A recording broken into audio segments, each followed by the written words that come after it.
The world burns as a huge dragon appears, signaling humanity's end. The ground shudders violently as Tartarus declares Zephyr the last human. Tartarus claims victory, but Zephyr charges directly into the dragon's flames. Zephyr drives his blade deep, causing the beast to choke on its own fire. Exhausted, Zephyr ignites the dragon, bringing about the world's final end. It has been a year since demons won, slaughtering humanity and creating monster hosts. As humanity's last resistance, Zephyr fought alone until this final, desperate moment. This is Tartarus, the god of destruction and the formidable lord of demons. Tartarus grins down, offering Zephyr a few extra moments of agonizing life. The demon lord addresses Zephyr, acknowledging him as a uniquely persistent human nuisance. He muses that only fools fight losing battles, but giving up is worse.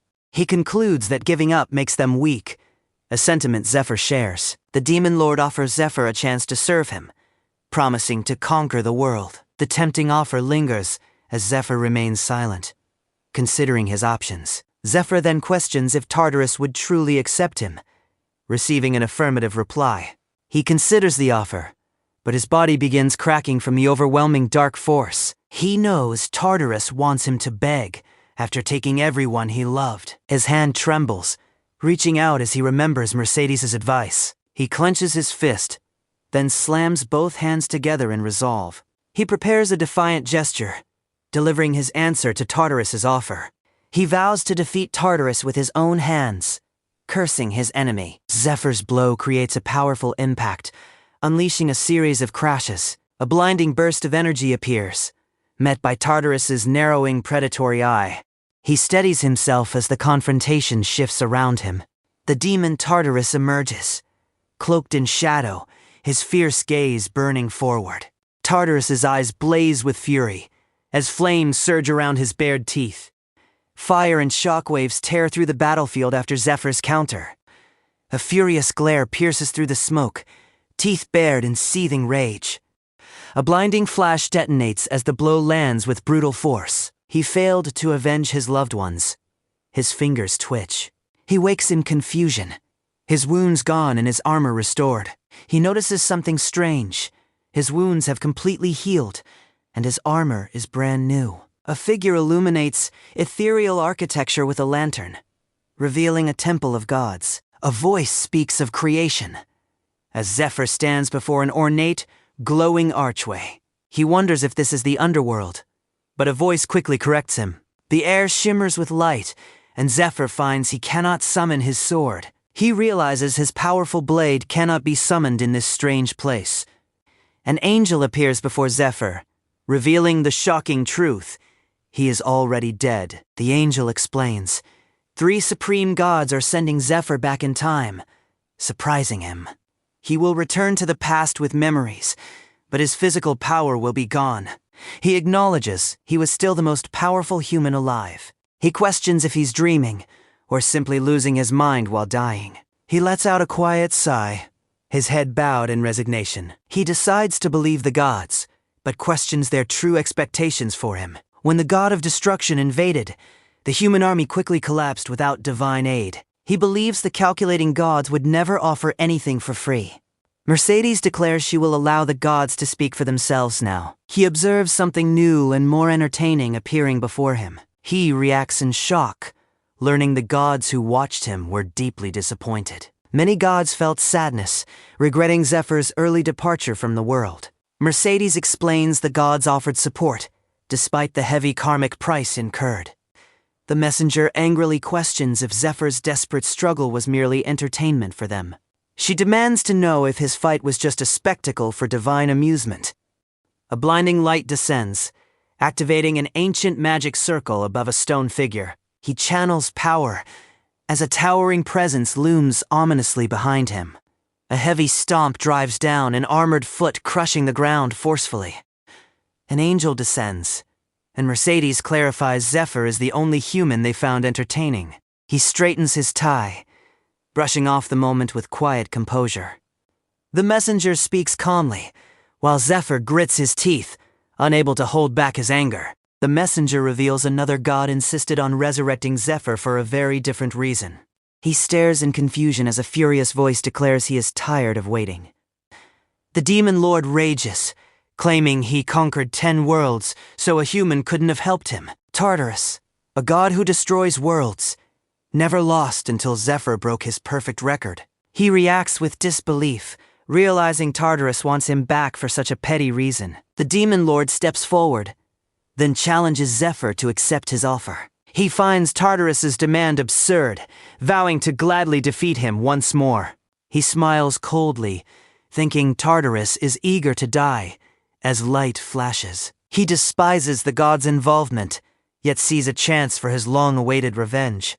His revenge targets not only Tartarus, but all gods who scorned humanity.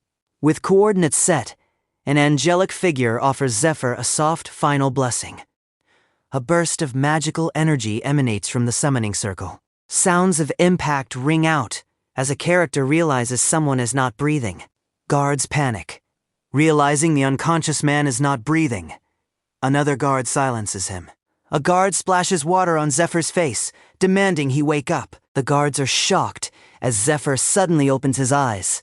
He recognizes the familiar faces around him and sees a slave brand. The brand on his shoulder triggers a memory of being sent back 10 years. He works breaking rocks in the temple mines, as a guard orders them back. A fellow slave threatens Zephyr, warning him against any further defiance. He dismisses the threat. Then, a smaller person thanks him for protection. He reflects on his past, realizing he's forgotten details from 10 years ago. Stepping forward, he prepares to claim the perks granted to him by the gods. Moving through the darkness, Zephyr hears a quiet whisper instructing him to unlock his perks. He studies the new ability and sees how it can rebuild his strength. He studies the threat in front of him and waits for an opening. Zephyr works incredibly fast, astonishing everyone with his superhuman mining speed. Onlookers are shocked. The pressure around Zephyr reveals how quickly the situation can turn. Whoa, is this really happening? I still can't believe it. A surge of power appears around him as he stands tall. Zephyr studies the high-level skills and items the gods left behind. He realizes the gods gave him abilities he never possessed in the old timeline. Really, those bastards? Hey, you! A white-haired youth steps forward, raising a hand. The mining supervisor orders Zephyr back to his assigned spot. The mining team leader berates his workers, calling them lazy for not listening. He threatens to teach them a lesson, then lunges forward with a powerful fist. A whip cracks, but Zephyr effortlessly catches it, surprising the team leader. The stunned miner apologizes, promising to return to work immediately. He realizes his combat experience made catching the whip easy, leaving no scratch. He identifies his first perk, Wall of Iron, feeling no fatigue whatsoever. Activating the perks is tricky, but he knows he received 9 in total. He believes he will soon return to his former powerful self. The day's haul has been counted, and now the rankings are being announced. Dawn breaks over the training grounds as recruits stand, learning Team F placed first. One recruit questions how Team F achieved first place, while Team H ranked third. The mining team's policy governs their lives as a heavy silence settles. A character prays to Arya for redemption, but internally scoffs at the idea. Inside Arya's temple, the goddess of light, a character feels utterly exhausted. Once adventurers, they are now trapped within the temple's confines, unable to leave. Leaving without permission is forbidden. But Zephyr vows to defeat Tartarus this time. He vows to retaliate against those who wronged him in the past. As Zephyr grips his weapon, immense power builds and builds around him. He opens his eyes, remembering Altair, and resolves to protect her this time. A shopkeeper calls out for customers, while patrons order beer and baked potatoes. He notes the beer price, 80 silver, realizing it remains unchanged over the years. A young girl timidly offers to buy Zephyr a drink, surprising him. The worker hesitates, because even a cheap drink matters inside the mines. He steadies himself as the confrontation shifts around him. He realizes the other team was picking on him to sabotage his progress. A shopkeeper greets Zephyr, who immediately asks for recovery water. The shopkeeper notes Zephyr is new, as he offers 1.5 gold. He declares he will take out a loan for the remaining amount. The shopkeeper is shocked, warning Zephyr about the overwhelming debt risks. He dismisses the warning, confident he can repay the loan quickly. Normally, recovery water offers little boost, but Zephyr's skill maximizes potion effects. Down in the mines, Zephyr throws himself into the work with great effort. He trains relentlessly each day, pushing his body to its absolute limits. Someone questions their next move, but Zephyr orders the hunting team to depart immediately. He then offers to guide them directly to the sound's origin. Zephyr immediately spots glowing mana stones inside the monsters. The discovery sends the hunting team into chaos as greed takes over. Footsteps echo. Deeper they go. Every step tightens the tension. This hunting team? A hand-picked squad of combat slaves, specialized monster killers. Zephyr can't help but wonder. He's an adventurer, so why'd they stick him in the mines? Somebody's telling him he can't borrow another coin. Did he hit a daily limit? Nah, they're saying he's totally maxed out, period. The guy just stares sternly, while the woman next to him prays with this hopeful. They're already scheduling the organ harvest surgery for next week. He just orders more recovery water like it's nothing, and they're like, "Your funeral." A young nun approaches Zephyr, smiling gently, and sets down a glowing bottle. The nun softly announces her task is complete, and Zephyr confirms requirements are met. New arrivals ask if he is Zephyr, their guide to the monster. He confirms. Goat introduces himself as recon leader, with Dale and Marco. Dale uses mana detection. Night vision allows sight in darkness, while mana detection heightens all senses. He thinks this saves potion money, then commands them to leave. A man barks. Dale wonders if Zephyr will solo the dungeon, then is silenced. He knows. Two of these men will not survive the mission. Panic whispers nearby. He is already scheming how to use these new allies to his advantage. He takes a deep breath, then steps forward, leading the group onward. Suddenly, a standby unit member shouts for everyone to hold out their hands. Armed soldiers grab Zephyr's wrist and tie a blue thread around it. Magic bracelets will snap for backup. A soldier then wishes them good luck. The group presses onward, as darkness swallows them deeper and deeper. He takes another step, leading them directly into the monster den. The group enters the den, then a sudden thwack makes someone question the sound. The monster shifts the fight suddenly, forcing the team to react fast. Recon teams find monsters and gather dungeon intelligence for counter units. Heavy hitters clear the dungeon as standard procedure. These two monsters are just stragglers. Their habitat was raided last week. Zephyr then addresses Dale and Marco directly. He suggests they handle the monsters themselves, prompting a surprised reaction from Goat. Goat reminds Zephyr their job is scouting, but Zephyr questions potential stronger monsters. Goat weighs the deal, while Zephyr quietly turns it to his advantage. He smirks, instructing them to retrieve something, moonbush leaves and berries. He suggests using kobold droppings, noting its strong scent carries far. The beast sniffs and licks the droppings, then dashes forward, drawn by the scent. He explains this will lay a trap, impressing Dale, who calls him a genius. Dale remains baffled, having never heard of moonbush, while Goat looks on. Goat is determined to prove the sound's origin, seeking long-awaited recognition. After confirming the area is clear, they push deeper into the dungeon in silence. He casually reveals he scouted the area alone, surprising Goat with this information. Goat muses that with such a plan they might actually clear the dungeon. He suggests Goat consider his advice, as sharing the easy payday would be a waste. Goat realizes Zephyr's top-tier preparation and monster knowledge could be very useful.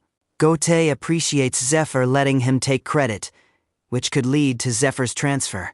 Goat thanks Zephyr, assuming he is trying hard to impress him for a transfer. Goat isn't desperate. A kobold dungeon won't impress him, but he'll take the credit. Goat declares the kobolds handled, but they lament the low value of their mana stones. Goat announces the path is clear to find more, but then notices something unusual. They discover strange bones, realizing these are not animal remains, but kobold bones. The monster's claw reaches out, grabbing Dale and slamming him hard. Tartarus then flings Dale, causing him to crash violently onto the ground. Marco confidently tells the others to get behind him, believing his shield will protect them. Marco confidently activates his mana shield, believing it can withstand the monster's assault. The monster's relentless assault causes Marco's mana shield to visibly crack and fail. With their defense shattered, the group is left vulnerable as Zephyr's resolve hardens. The monster's attacks grow more ferocious, solidifying Zephyr's determination to intervene immediately. The intense fight continues to rage, fueling Zephyr's resolve to protect everyone present. He vows to dismantle this doomed timeline with his own hands. As dawn breaks, Zephyr trains relentlessly, pushing his body beyond all limits. Zephyr trains hard at dawn, pushing his limits. Zephyr quickly stores his items in the inventory, finding dragonweed and a cloth. He warns others to stand back from the danger, gripping his weapon tightly. The situation intensifies as the beast approaches, causing a soldier's surprise. The soldier questions Zephyr's presence, refusing to die hiding despite the danger. A powerful crash shakes the cave, and the beast roars, shattering the silence. He strikes with a powerful blow, blue energy crackling, paralyzing the enemy with fear. He acknowledges his success, recalling advice from an old soldier about fighting effectively. He trains intensely at dawn, drenched in sweat, pushing himself with a pitchfork. He pushes his limits, determined to shatter the doomed timeline. A monster appears. The townspeople are frozen in fear, standing there watching without even blinking. Their bodies are completely paralyzed with fear, unable to even move their eyelids. He refused to wait, determined to fight as crimson liquid dripped from above. A loud clang of steel echoed, causing Zephyr to question the mysterious sound. Still confused by the noise, Zephyr then heard something land with a heavy thud. Zephyr's eyes widened in pure shock, utterly confused by the unfolding events. He swings his weapon, engaging the monster in a brutal, clashing fight. Weapons clash loudly as Zephyr skillfully dodges the monster's attacks and counters swiftly. The beast roars powerfully, but Zephyr moves with incredible speed, hopping and dashing. He realizes the monster neutralizes fear, noting only one of his 9 perks is a weapon. Despite its power, Zephyr believes he can defeat this creature using an old, familiar item. He reveals Belial, the king of poisons, as the alchemist asks if he is truly sure. He questions hoarding poisons when the world ends, and the alchemist encourages their use. The alchemist hopes his poison can kill monsters and save lives, even just one more. He felt immense satisfaction as his blade pierced the monster, spraying green blood. The monster roared in agony as Belial, a potent poison, entered its bloodstream. This poison caused absolute agony, designed by Fade, the sadistic king of poisons. He knew he had 3 minutes for the poison to spread completely. He landed a brutal jab, then immediately swung his weapon again. He took a heavy slam, but his eyes sharpened with unbreakable resolve. The enemy's pressure forces Zephyr to answer before the opening disappears. He shouted, "Take this!" then tossed an item hitting the monster, which roared. The monster roars, and Zephyr realizes he has only 1 minute remaining. He charges ahead, knowing his current skills cannot fully evade the blow. Despite the danger, he prepares to face it, considering waiting for its collapse. He decides to counter it down, bracing low to meet the crashing blow. He grabs hold, pushing through the struggle, knowing he needs just a moment more. Seizing the moment, he drops his grip, launching into the air with surging blue energy. A multi-eyed monstrosity looms as Zephyr uses a blinding surge of mana. He launches a desperate leap as a shadowy figure with crimson eyes emerges. He drives his spear forward, blue mana erupting as he launches into fight. The monster roars fiercely as Zephyr swings his weapon with incredible speed. He declares his intent to counter again, then draws his sword for another blow. He continues his assault, stabbing the foe with a powerful sweeping motion. He pushes himself up, determined to break through his physical limits. His bandaged hand tightens as he builds forward, breathing heavily from exertion. He declares he is not finished, sensing one final hit remains. He brings his broken blade down one last time, tapping the fallen enemy. He learns recovery, Water boosts mana, then gains a skill maximizing potion effects. With boosted mana, Zephyr now possesses enough power to pierce any predator's skull. He channels raw blue mana, practicing the fundamental technique to control his power. He releases his mana, unleashing a powerful blue energy blow from his blade. A Tartarus charges with dark energy, meeting Zephyr's blow in a blinding blast. After the blast, a unit head considers transferring the new recruit to another department. He believes the recruit tries to impress him, but acknowledges the kid's hard work. Suddenly, the unit head realizes his initial assessment was completely mistaken, clenching his fist. Moving forward, Zephyr learns he needs special permission to enter the dungeon. He needed the unit head's influence to enter, as Goat prepares his first move. Goat turns up the pressure, and a man gasps and swears he is innocent. The man recalls their shared temple initiation, then begs Sahak. The man denies being a demon worshipper, but Sahak commands his men to crush him. It is over with a crunch, and a flail swings without hesitation. The body twitches as Sahak's agents remain still. A giant centipede uncoils from the shadows, but someone vaporizes it instantly. They dismiss the marked centipede, and Goat mutters he knew the man worshipped Tartarus. Matthias points out Sahak killed 7 team members for 1 traitor, calling it inefficient. The Inquisitor questions Goate's urgency, but Goate calmly reminds him of the heretic's tactics. Goat warns there is only 1 month until the raid, so heretic. Matthias demands real results from Goat, who smirks. Zephyr studies the threat in front of him. The clerk slides a form to Goate, then pulls up Zephyr's mining team file. The fine print details poaching conditions, and Goate agrees before the clerk finishes. If Zephyr crushes it, Goat's gamble pays off. In private, Goate reveals his plan, and Zephyr questions if he should ignore. Zephyr knows Goate wants the monster corpses, but he offers. The temple's rules remind Zephyr how tightly the workers are controlled. Warrior slaves are bound by temple rules, and Goat calculates selling the predator's corpse. He shuts down the plan due to a standby unit. He points to where something was, and a blinding burst of energy flashes. He uses his power. The wasteland crackles, and the predator vanishes instantly. A searing wave erases the predator.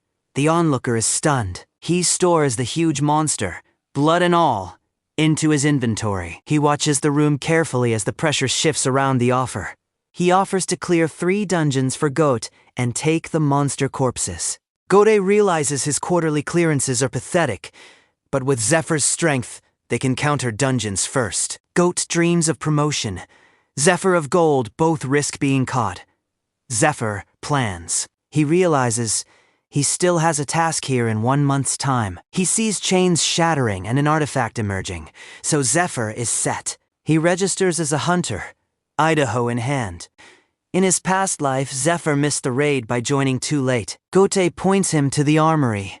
Long line. Suddenly, lower your head. Someone steps forward, and the crowd parts like. A full squad advances, and the tension spikes. A hooded figure steps out, and you can feel the malice radiating off him. Goate weighs the deal, while Zephyr quietly turns it. Sahak's presence keeps the pressure high as Zephyr measures. Right on cue, Sahak's voice rings out. "Hey you, over there!" Goate's face goes pale. Did he hear me? The Inquisitor's agent locks onto Zephyr, calling him. His cold eyes crush Zephyr as Goat stammers an introduction to protect him. He cuts Goate off with a terse command. Everyone recoils from the murderous aura as Goat staggers back, breathless. Sahak smiles, now certain he can sense Zephyr's true power. He declares Zephyr unbelievably powerful, a thought Goat shares silently. He stands ready with a blue glow, memories of his dungeon descent surfacing.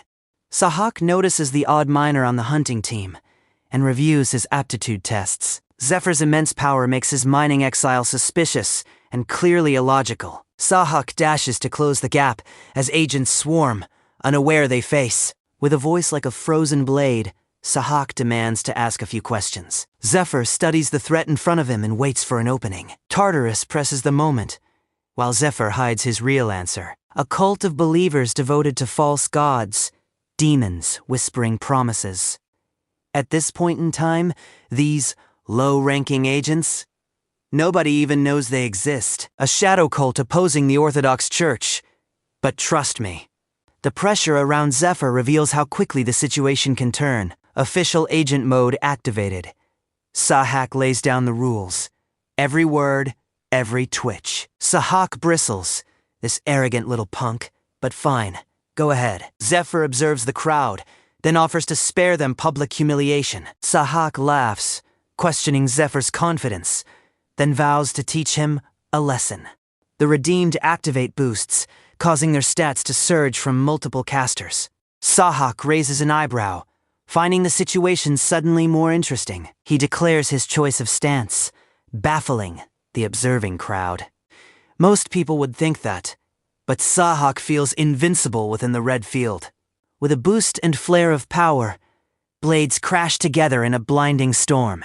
Sahak draws his blade in a fluid arc, then quickly dodges an impact. He delivers a vicious counter, landing a blow directly to the agent's face. The agent believes he has Zephyr, but then his eyes widen in pure shock. Zephyr's leg feels like steel, then he swings it with incredible force. The brutal swing lands with brutal force, causing the agent to cough. The agent is struck down, as Zephyr receives a warning about his right side. The large figure declares it is his turn, surprising everyone by speaking. With a grunt, the figure's chain smashes through solid rock, sending debris flying. Rocks fly in every direction, as the powerful figure proves legitimately overwhelming. Ned is stunned, recalling Zephyr's strength from their dungeon fight. He skillfully evades every single swing, moving with incredible speed and agility. Ned worries, wondering if Zephyr could actually defeat the powerful opponent. Ned desperately hopes Zephyr wins, fearing guilt. The opponent believes the fight is over. He dodges attacks like a ghost, but he is now almost out of time. The chains shimmer with dangerous energy, active as long as the red field persists. Sahak prepares, with a twirl and stomp, his eyes burning with quiet, lethal fury. A brutal crimson slash appears as the warrior drops low, cloaked in energy. Tartarus declares he's done playing and will make Zephyr regret his choices. Activating his abilities, Tartarus launches a rapid, continuous series of attacks. Boasting about his speed, Tartarus taunts Zephyr as he takes a direct hit. With an 80% stat boost, Tartarus believes no one can stop him. Tartarus's powerful blow shatters the ground, leaving Zephyr groaning in pain. He questions the gods, asking if they even know how to work as a team.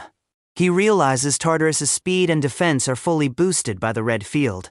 He mocks Tartarus, saying he was too eager to fight alone and show off. The interrogator angrily calls Zephyr a punk, demanding he come closer. He effortlessly breaks free from his chains, then taunts his opponent. He scoffs at the interrogator's weak magic, preparing his own powerful spell. He uses a powerful magic boost, causing the interrogator immense pain. He remains calm as the interrogator screams in rage, demanding his identity. He reveals he thought the interrogator was someone else, then warns him. He denies the interrogator the right to know, declaring the real questioning begins now. Absolute silence falls as the entire arena audience freezes in stunned disbelief. Zephyr studies the threat in front of him and waits for an opening. A guttural roar of frustration echoes as an unseen figure vows revenge. Zephyr dismisses his opponent's anger, confirming the completion of his first phase. He knows it is only a matter of time until the next stage begins. He finds himself completely drained, unable to move a single muscle. He realizes mana freeze has consumed his mana much faster than expected. He urgently realizes he must recover quickly before the collection begins. A cruel presence drops into the arena, chains rattling, signaling the next phase. The spirit Shylock appears for Lord Usra, declaring Zephyr's mana flatlined. Shylock explains the Wall of Iron skill stores all fatigue and damage as debt. Many adventurers died using this skill, feeding a god who thrives on despair. He confronts Shylock, accusing him of greed, while the crowd remains frozen. Ancient runes blaze to life as an elder holds a pulsing, brilliant crystal. The system measures total damage, then begins a countdown from 10. Zephyr's body feels like concrete, leaving him unable to move or act. As the countdown reaches 5, Zephyr desperately remembers his emergency recovery water. A colossal sphere of searing light slams down with immense force. A tiny vial of glowing green liquid pops, spilling its contents near Zephyr's face. The system detects 1 mana point, canceling the debt collection countdown immediately. The system declares the debt will be collected later, as Zephyr breathes heavily. He thinks Usra underestimated him, having prepared for such a desperate situation. He considers that if he manages his mana, this skill was worth 500 gold. He realizes he cannot afford it now. Sarcastically thanking his opponent, a Tartarus bears down with crushing force, causing the ground to creak. He flinches as a door creaks open, leaving him feeling confused. He awakens in a grand hall, as a nun asks if he slept well. He asks the nun what she is doing, and she quickly apologizes. The nun explains Zephyr's first loan repayment period has expired, prompting his disbelief. He tells the nun he heard about her dangerous stunts, leaving her in disbelief. A hand seizes the blade, and the loan shark demands repayment immediately. He realizes he also owes money.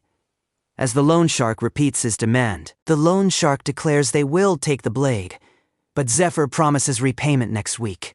The enforcers declare they will take everything, then demand an explanation for the loans. An enforcer slams his hand onto the table, threatening to take a finger. A blade slices the rope binding his wrist as an enforcer prepares to counter. The enforcer smiles coldly, threatening a finger as the crowd falls silent. Zephyr's eyes snap open, sharp and unyielding. As a blade swings down, someone shouts to freeze the action, revealing a pen lying on the desk. A new figure appears, asking Zephyr who he is, with a serious expression.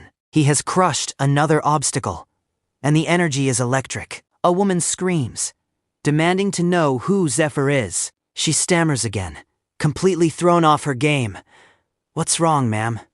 The enemy's pressure forces Zephyr to answer before the opening disappears. He presses his palm down hard, and that heavy thud shakes the entire corridor.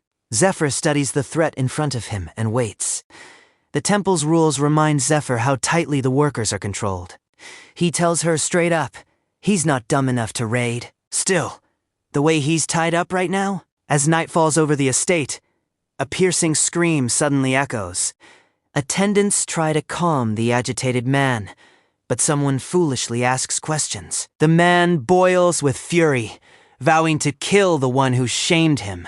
A commotion appears in the hospital, then a voice demands silence, quieting. The man in charge arrives, calmly ordering healers to leave before looming over. The warrior apologizes for his failure, but a blade slams. The Inquisitor scoffs at the warrior's words, remembering his strict rule. The warrior's defeat before slaves fuels the Inquisitor's intense fury. Sahak expresses his intense frustration, understanding why he was given so much freedom. Sahak's superiors once believed he had a gift. His superiors now doubt everything, as Sahak has mocked his agent title. Sahak desperately begs Ned for another chance, promising to do anything. Ned coldly demands Sahak make things right by killing his humiliator first. Failing this task means death, a second chance that is truly a death sentence. Sahak now holds a Tartarus worshipper's token, a significant and dangerous item. The token's significance overwhelms him, but his opponent has nothing to lose. He knows his next choice is final, with no room for regret. Sahak the Mad Hound, a nightmare for slaves, begins laughing maniacally. He can only laugh, as things were finally starting to look up. He cannot let it end now. His enemy, not him, will die. His mania continues to pour out, prompting orders to keep him contained. People must know their place, or they are discarded. Sahak's chaos allows Ned's true plan to unfold: infiltrate the Temple Knight's raid. Ned Stryer, a Tartarus disciple, steps forward. This mission will change everything. Zephyr remembers another loose end, a man using their unique martial art techniques. He finds the man highly suspicious, wondering about his true intentions. If the man is not an ally, Zephyr decides they must eliminate him. He sighs in disbelief, having initially dismissed the broker. Yet, The incredible sight before him makes Zephyr's eyes widen in surprise. He is thrilled by the discovery, then decides to finalize the arrangements. He offers a predator corpse for sale, while the merchant displays powerful enchantments. The merchant assures Zephyr she can acquire anything, promising delivery in 3 weeks. Before Zephyr can continue, he must first visit the White Rose's den. A suffocating tension fills the room as Zephyr enters, so he clears.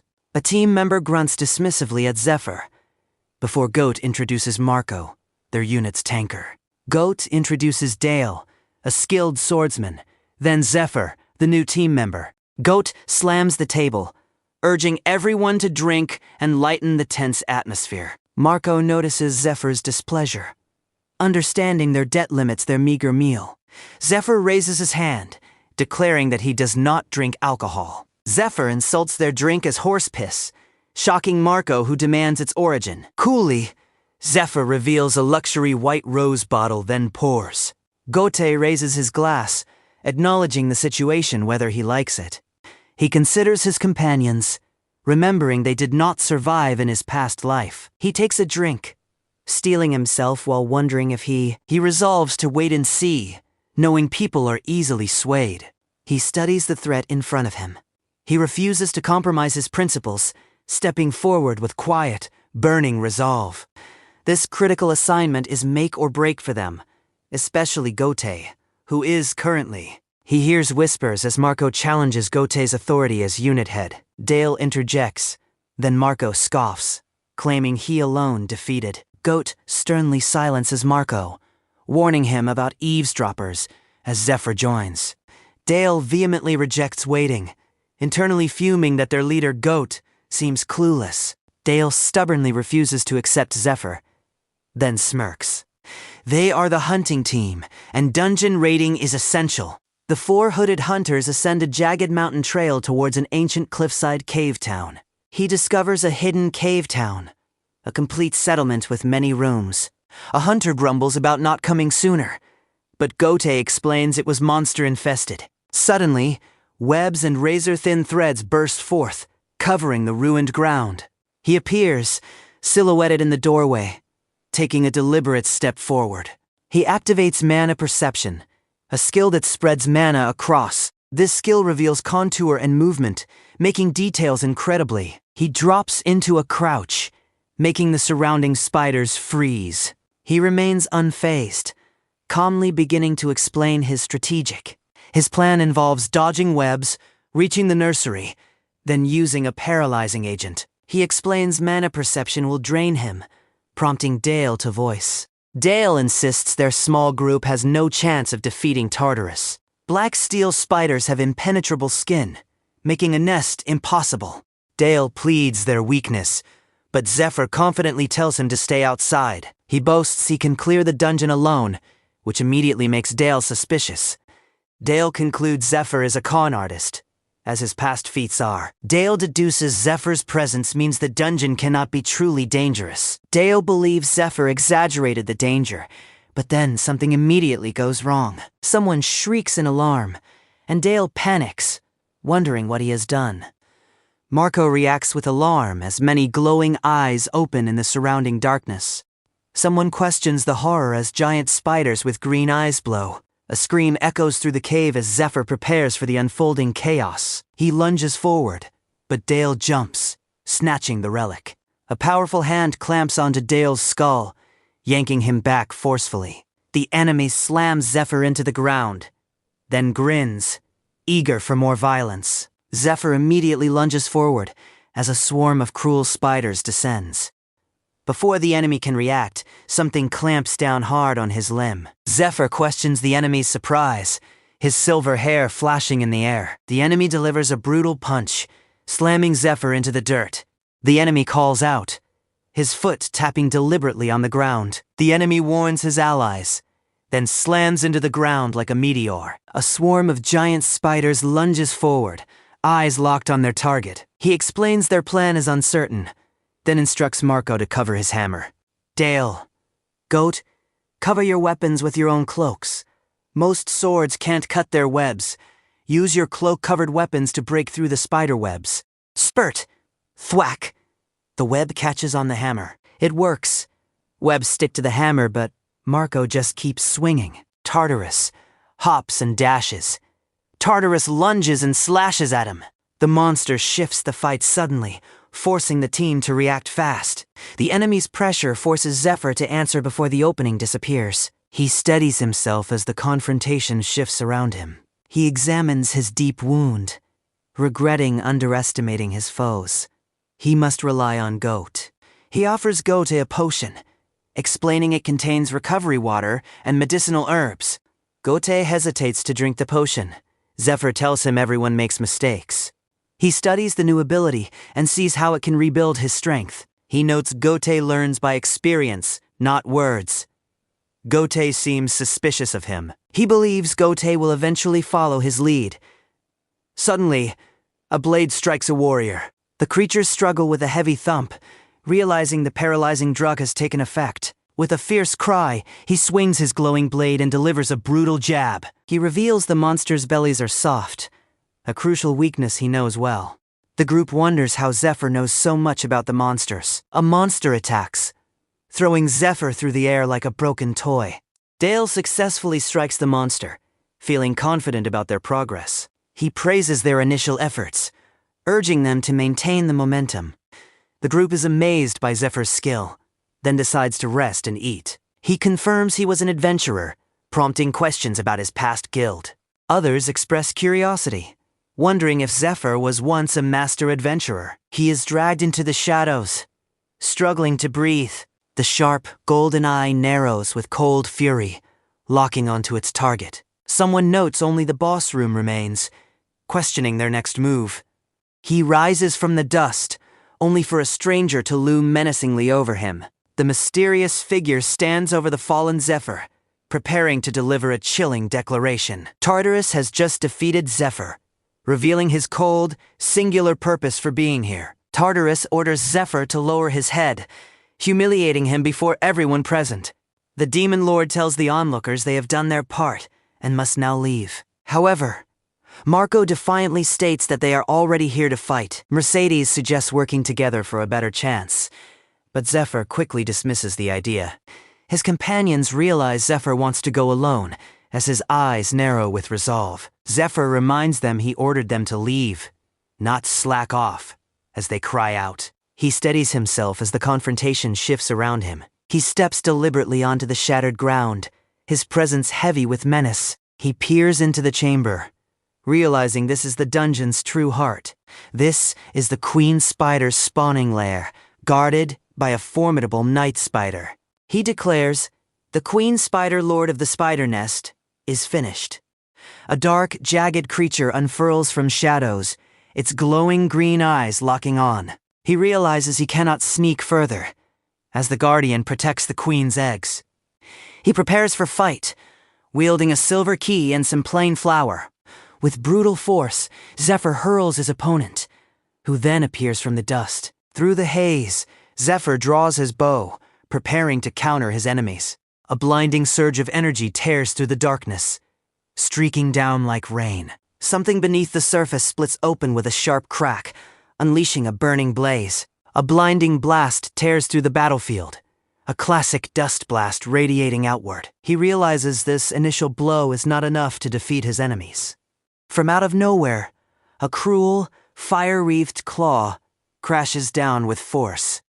Indeed, these are poison arrows, specifically Belial, the king of poisons.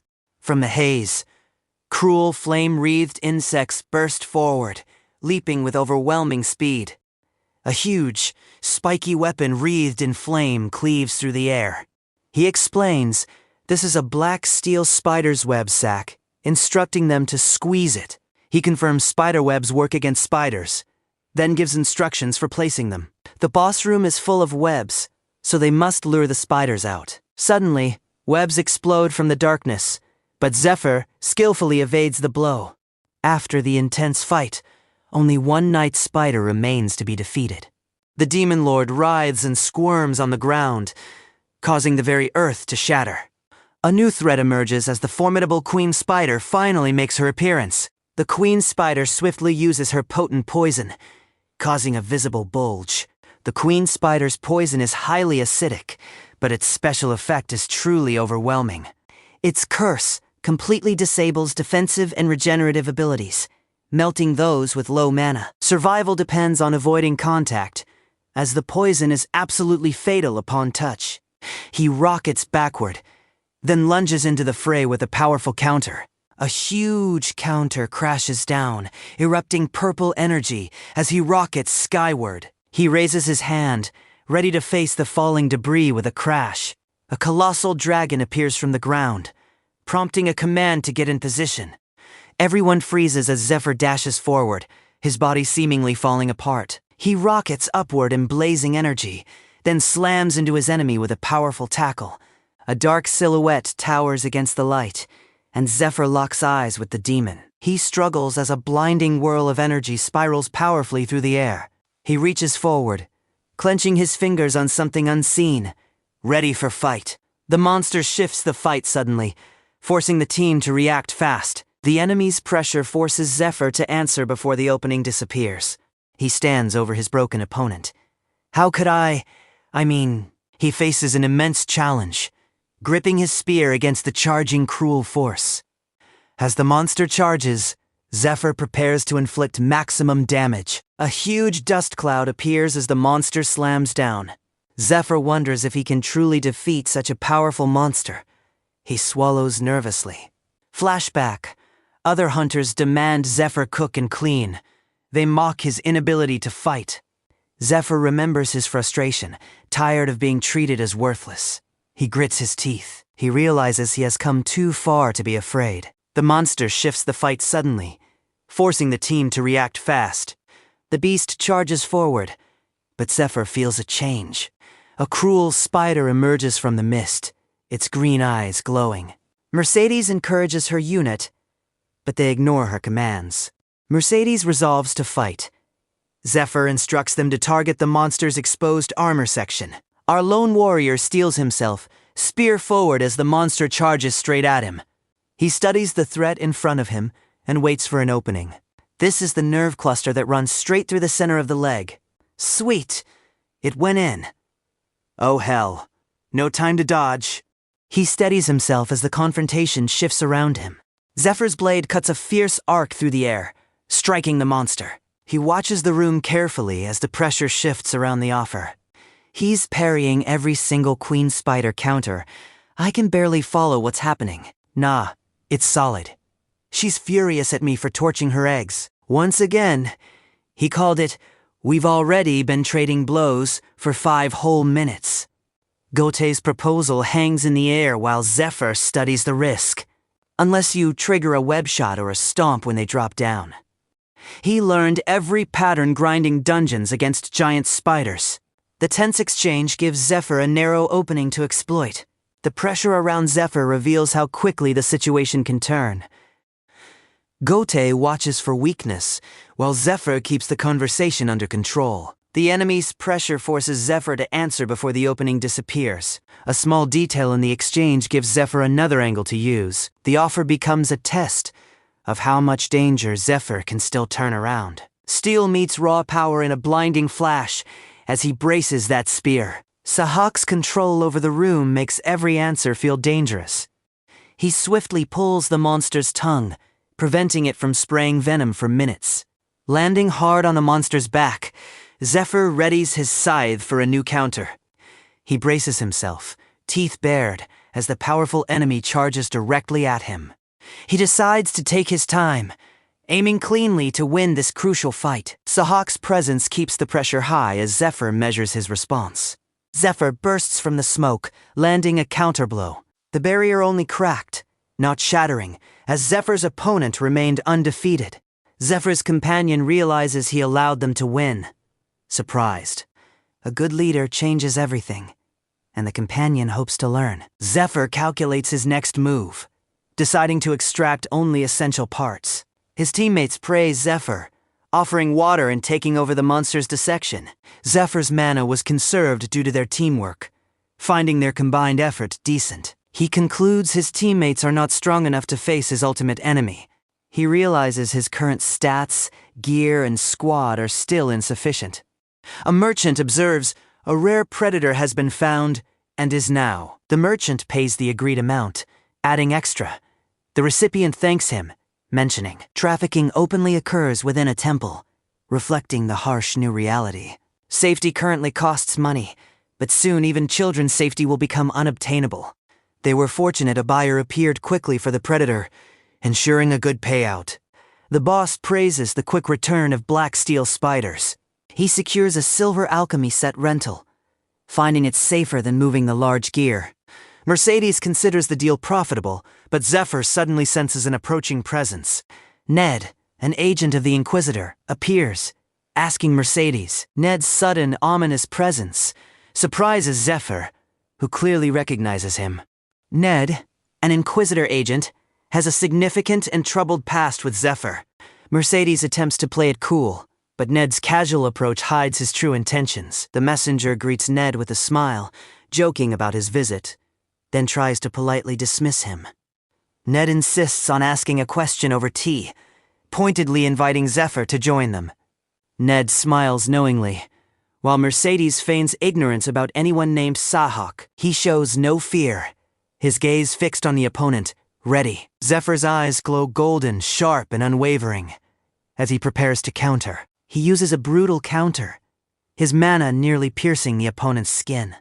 The opponent realizes Zephyr possesses immense power, far beyond an ordinary combat slave. He might even be stronger, explaining why Sahak couldn't simply ignore him. The opponent reflects they didn't come for a fight, especially seeing Zephyr's power up close.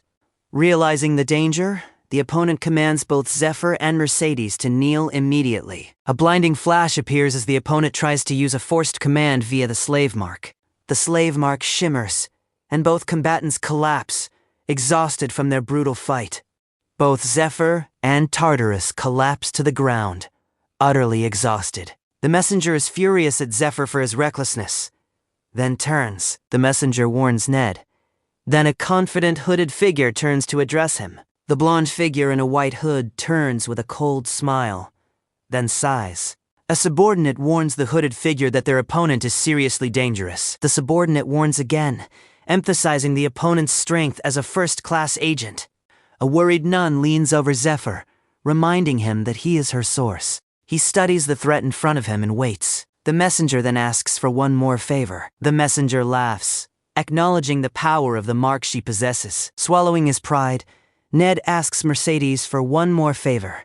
Ned protests, questioning the humiliating slave mark and his strong aversion to those people. 2 Tartarus worshippers, disguised as priests, were executed. Tartarus presses the moment, while Zephyr hides his real answer. Priests of light do not monitor marked slaves, assuming absolute control. He realizes there is still another way to enter the temple. A tense silence falls as they plan to control marked slaves. They will send marked individuals to the Temple of Light, then exact. The intense fight continues, but a call for food signals a timely break. A villain plots in the shadows, while a fighter is suddenly surprised. Someone announces a temple visitor, as a woman calls everyone to eat. An old mentor eyes a new arrival, questioning his unexpected presence. A voice announces a temple arrival, which someone deems acceptable. A jagged scar is revealed across a closed eye as the ground begins. He questions a nervous local about the population. His bandaged hand trembles, revealing raw, barely contained new power he now possesses. Tartarus vows that Zephyr will never humiliate him again, promising brutal revenge. The demon lord appears in maniacal laughter, his new power visibly surging around him. The monster shifts the fight suddenly, forcing the team to react fast. The arena shakes with roaring crowds as Zephyr faces his cruel challenger. The challenger drinks a potion made from foul herbs, bark, and rotten cobalt fluids. The potion is Zagan, the 61st deadly poison of Fade, each ingredient a death sentence. As night falls, Zephyr sits shirtless on the sanctuary floor, deep in thought. Zephyr fears interruption from Ned's minions would ruin his current task. Mercedes, in temple robes, scans the document, questioning its strange contents. Zephyr presses his palm against Arcan wood, known for its metallic hardness and difficulty. Mercedes holds up thin needles, planning to dip them in Belial and Zagan poisons. He prepares his needles, thinking poisons are simple substances that kill effortlessly. Poisons are simple, right? Just substances for killing people without any real effort. Poison! After demons invaded our world and the gods completely abandoned us, a sharp jab drives straight into the opponent's shoulder. The storm rages, but his eyes burn with an unyielding, absolute resolve. Freeze! The pressure around Zephyr reveals how quickly the situation can turn. Time to upgrade myself. Depending on how concentrated they are, he steadies himself as the confrontation shifts around him. He learns the poison can become medicine, but his Belial combination is excruciatingly painful. The pain from the poison is brutal and unstable, so he considers mana flow. He activates mana flow, an Eastern technique, circulating mana to purge the poison. He plans to circulate mana, hoping for a stat upgrade, but risking failure. He dismisses the current pain, stating it's not a real challenge for him. A past blow landed clean. Compared to that, a towering demon appears. The enemy's pressure forces Zephyr to answer before the opening disappears. A lone blue flame flickers in the darkness. A stark and quiet image. A surge of blue energy blasts across the arena, while Zephyr sits perfectly still. He explains his blood vessels are crucial, then taps his forehead, urging careful observation. He warns that he won't be able to move, so someone must keep an eye on him. He instructs them to stick the final needle in a specific spot, then commands, "Now." He swallows hard, his eyes betraying fear as someone asks about his death. A command to react is heard. Then several hours pass in the woods. Someone worries about failure as a blinding flash appears across the sky. The ground trembles violently. A scream is heard, and cruel birds stampede forward. He realizes enemies are close behind them, then feels a sudden bite. The creature sees him, prompting a desperate plea to reach the temple. The temple lies 3 miles away, a 20-minute sprint even in daylight. Suddenly, a creature emerges from the shadows, then lunges with immense force. Tartarus's blow connects. Zephyr barely blocks, realizing his time is short. Flashes and booms erupt as a blinding blast rips across the arena. The air crackles with power.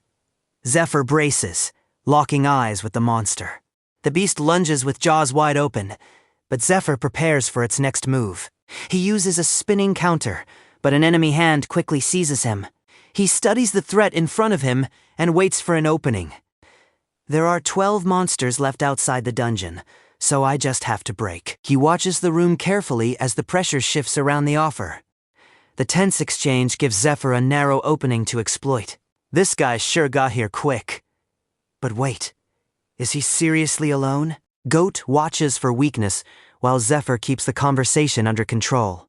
His eyes blow wide in total shock. He drops to his knees. The character regrets revealing the location, wishing he had tried to stop Zephyr. He realizes he is the sole survivor, fearing the location is a deadly trap. Panicked, he wonders what to do next, as a blinding flash suddenly appears.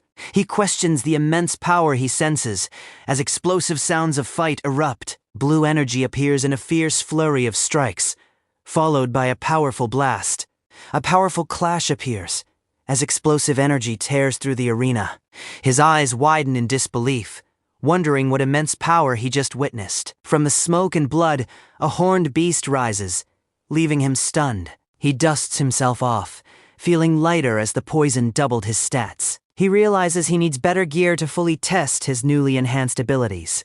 As he considers finding gear, a sudden bite from the darkness catches him off guard. The offer becomes a test of how much danger Zephyr can still turn around. From the darkness, a creature hisses and snarls, launching itself airborne with bared fangs. Zephyr studies the threat in front of him. The slave's desperation is clear. Matthias suspects him of Tartarus worship.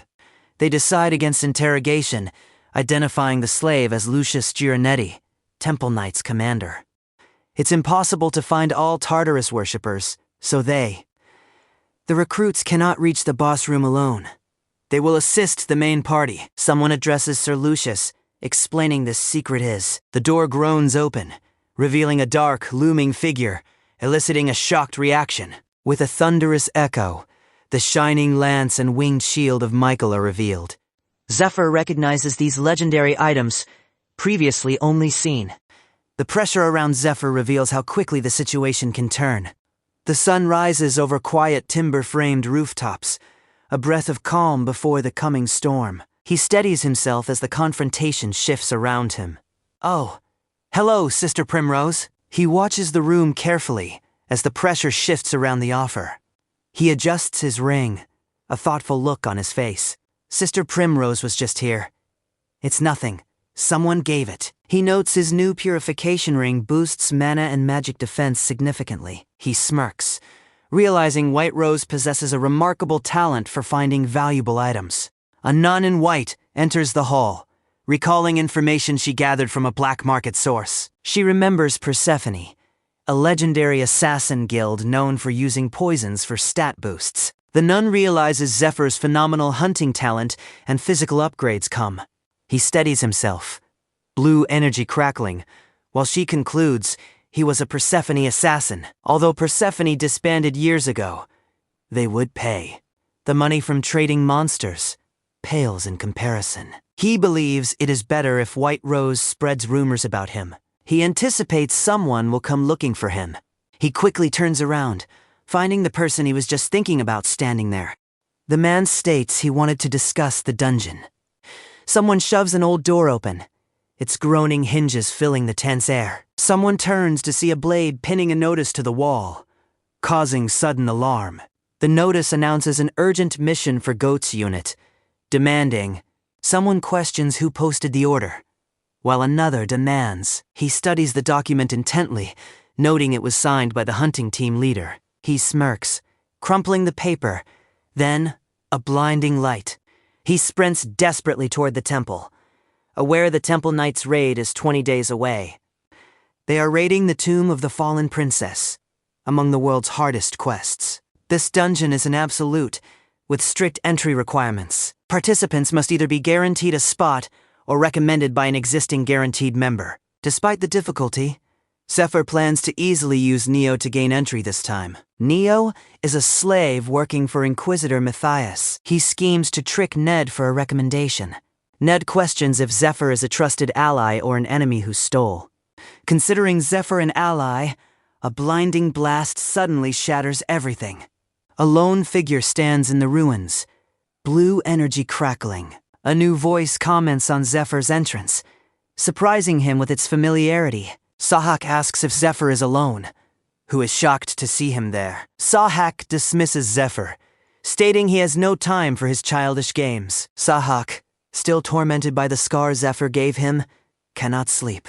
The pain keeps him awake every night, fueling his desire for new power.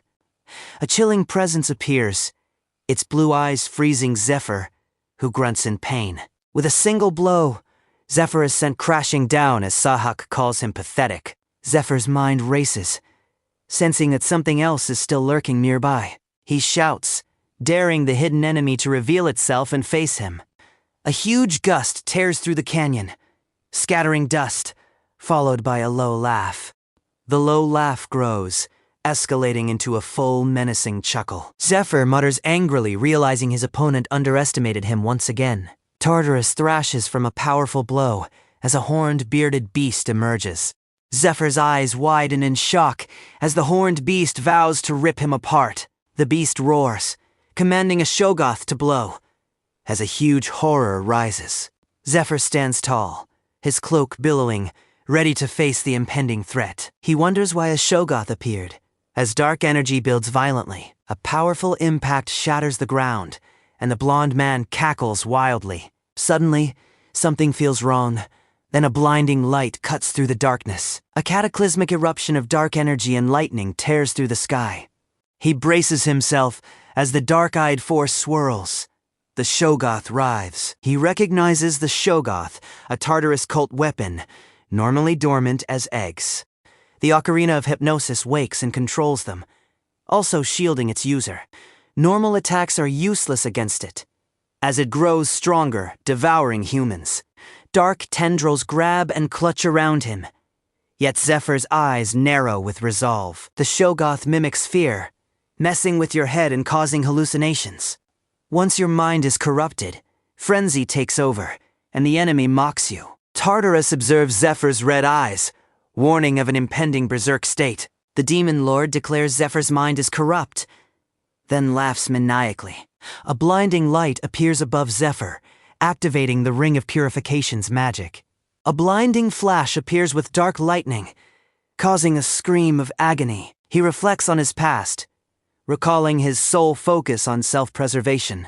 However, Zephyr began to wonder, seeing himself as a lone warrior. He pondered if more fighters would have changed past events. Perhaps then, his loved ones might have survived a little longer.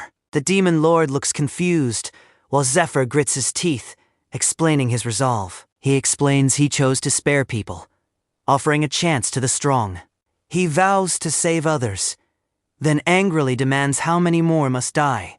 He continues his furious demands, then lunges with a lightning-charged fist. He uses a powerful punch, landing with explosive force and shockwaves. The impact echoes, then Zephyr takes a brutal blow to the face. He channels mana into his palms, preparing a storm of finishing blows. Blood bursts as lightning strikes, revealing the feared technique, Dragon's Roar. Lightning crackles around Zephyr's palm, unleashing the Dragon King-style's secret technique. The lightning palm crashes down, shattering the arena floor and astonishing the crowd. The lightning palm slams down, and the arena floor shatters like glass. Before the dust even settles, our cloaked warrior reaches down. There it is, divine energy, still small, still vulnerable. The Shoggoth's annihilation code shatters the mana bonds holding its cells together. Only Tartarus worshippers know it. It's top secret. The whole arena holds its breath. This is the moment everything changes. Finally, the arena shatters as the lightning palm comes crashing down.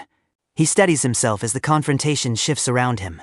Zephyr has awaited this moment, hoping to change. Finally, Zephyr recalls a past life where he trained relentlessly in a dark. He hopes to repay a past life's debt, determined to achieve a different.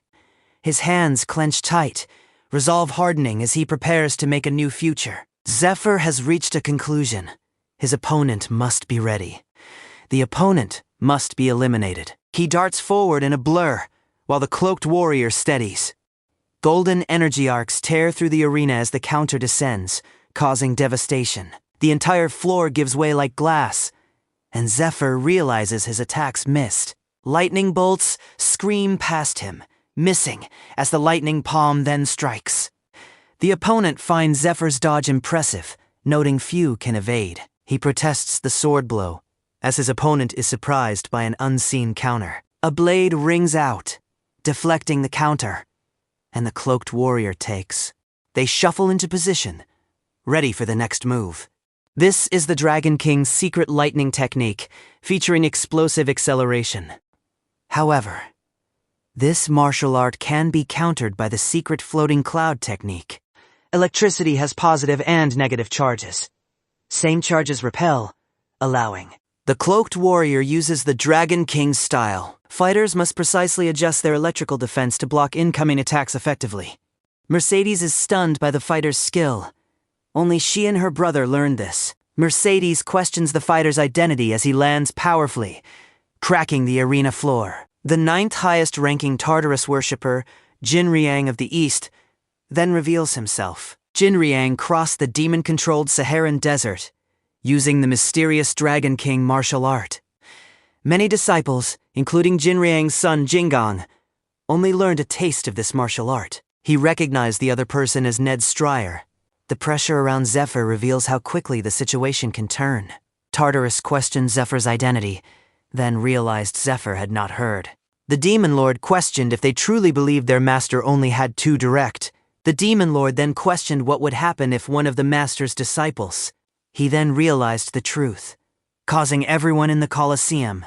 The Colosseum appears as Zephyr faces the undefeated champion. The grand fight is about to begin, with palpable tension filling. The true shadow disciple is delayed, held back. A hooded rider barrels forward on horseback as Altair plots something suspicious. Someone plans to use the chaos, but first questions if the information is true. The speaker claims to have contacted the master. If the person is lying, it exploits Tartarus worshippers' difficulty communicating outside. The speaker threatens to kill him for any suspicious move. Zephyr studies the threat in front of him.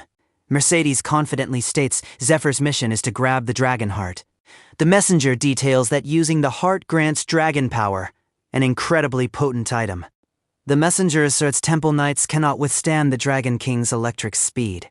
The messenger confidently declares her ability to accomplish anything Zephyr can. Mercedes' eyes flash gold, her jaw tight, as she quietly reaches out.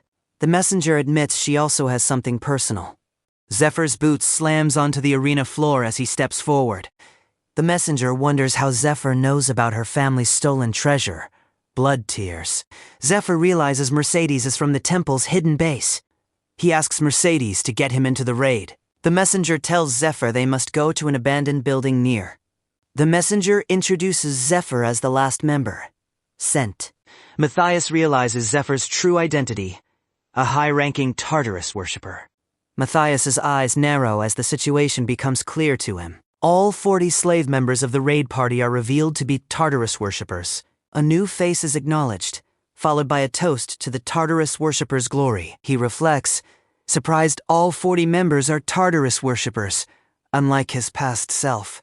He observes the Tartarus worshippers are an elite, tough crew with unreal power. He realizes the master doesn't fully trust him. Knowing about his blood tears, he dismisses his doubts, as the master promises revenge if he proves useful. He kneels, acknowledging his need for the master's help to achieve revenge. He resolves to obtain the dragon heart. Then a new realization strikes him. He considers the shadow disciple his replacement, as a sinister face materializes. He considers his rival might try to kill him, then concludes the raid briefing. He explains they need a guard group for Ned, then suggests they team up. He knows his rival seeks his achievements in life, so keeping him close is. He expresses eagerness to work together, recalling Ned's character from his previous life. He remembers Ned was naturally loyal and patient, a ruthless asset. He aims to win Ned's trust, and Ned readily agrees. The enemy's pressure forces Zephyr to answer before the opening disappears. Exhausted and gasping, the hero shoves through darkness, battered. Tartarus offers Zephyr a choice: learn his ultimate martial art and help him escape. Otherwise, Zephyr would die immediately, a critical turning point. He chose to learn the Dragon King's style, a martial art promising rapid growth. Boom. The raid roster for the Tomb of the Fallen Princess slams. The pressure around Zephyr reveals how quickly the situation can turn. The enemy's pressure forces Zephyr to answer before the opening disappears. Gotay weighs the deal, while Zephyr quietly turns it. His record is stacked now, and with 40 slaves pulled. Zephyr studies the threat in front of him. We're too weak. We have no right to go. I'm looking forward to it. That promise lands like. Zephyr realizes if Tartarus is summoned in 3 years, countless lives will. The scene shifts to a new destination as Mercedes asks. Mercedes acquired all the requested gear for Zephyr, who finds it perfect. Mercedes provided blunt weapons with high mana responsiveness for the skeleton-infested dungeon. Skeletons feel no pain or fatigue, making standard sword strikes completely useless. He watches the room carefully as the pressure shifts around the offer. Among the weapons, Zephyr has a particular favorite he truly loves. The Twilight Longsword, a century-old artifact, was retrieved. Zephyr's true concern is the Temple of Light's decade-long struggle. Tartarus worshippers risk everything.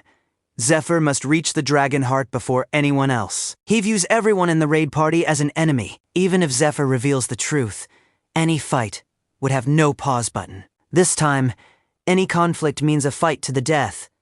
When Angelia enters, apologizing for her lateness, and introduces herself as the lab enchanter. Enchanting imbues items with energy.